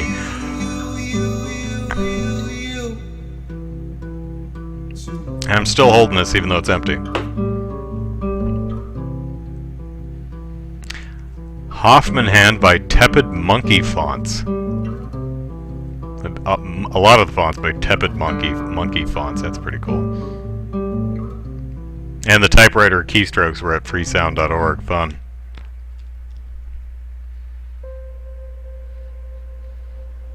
Okay, we winned the game, and we improved the sex life of a married couple who were teetering on the brink of divorce. Got a guy a career in writing. A woman a greater passion for art, and I like to think that she started her own Art for All initiative in whatever city they moved to. And a child who still sucked, but became a comic book artist later in life, and hopefully one of the good ones.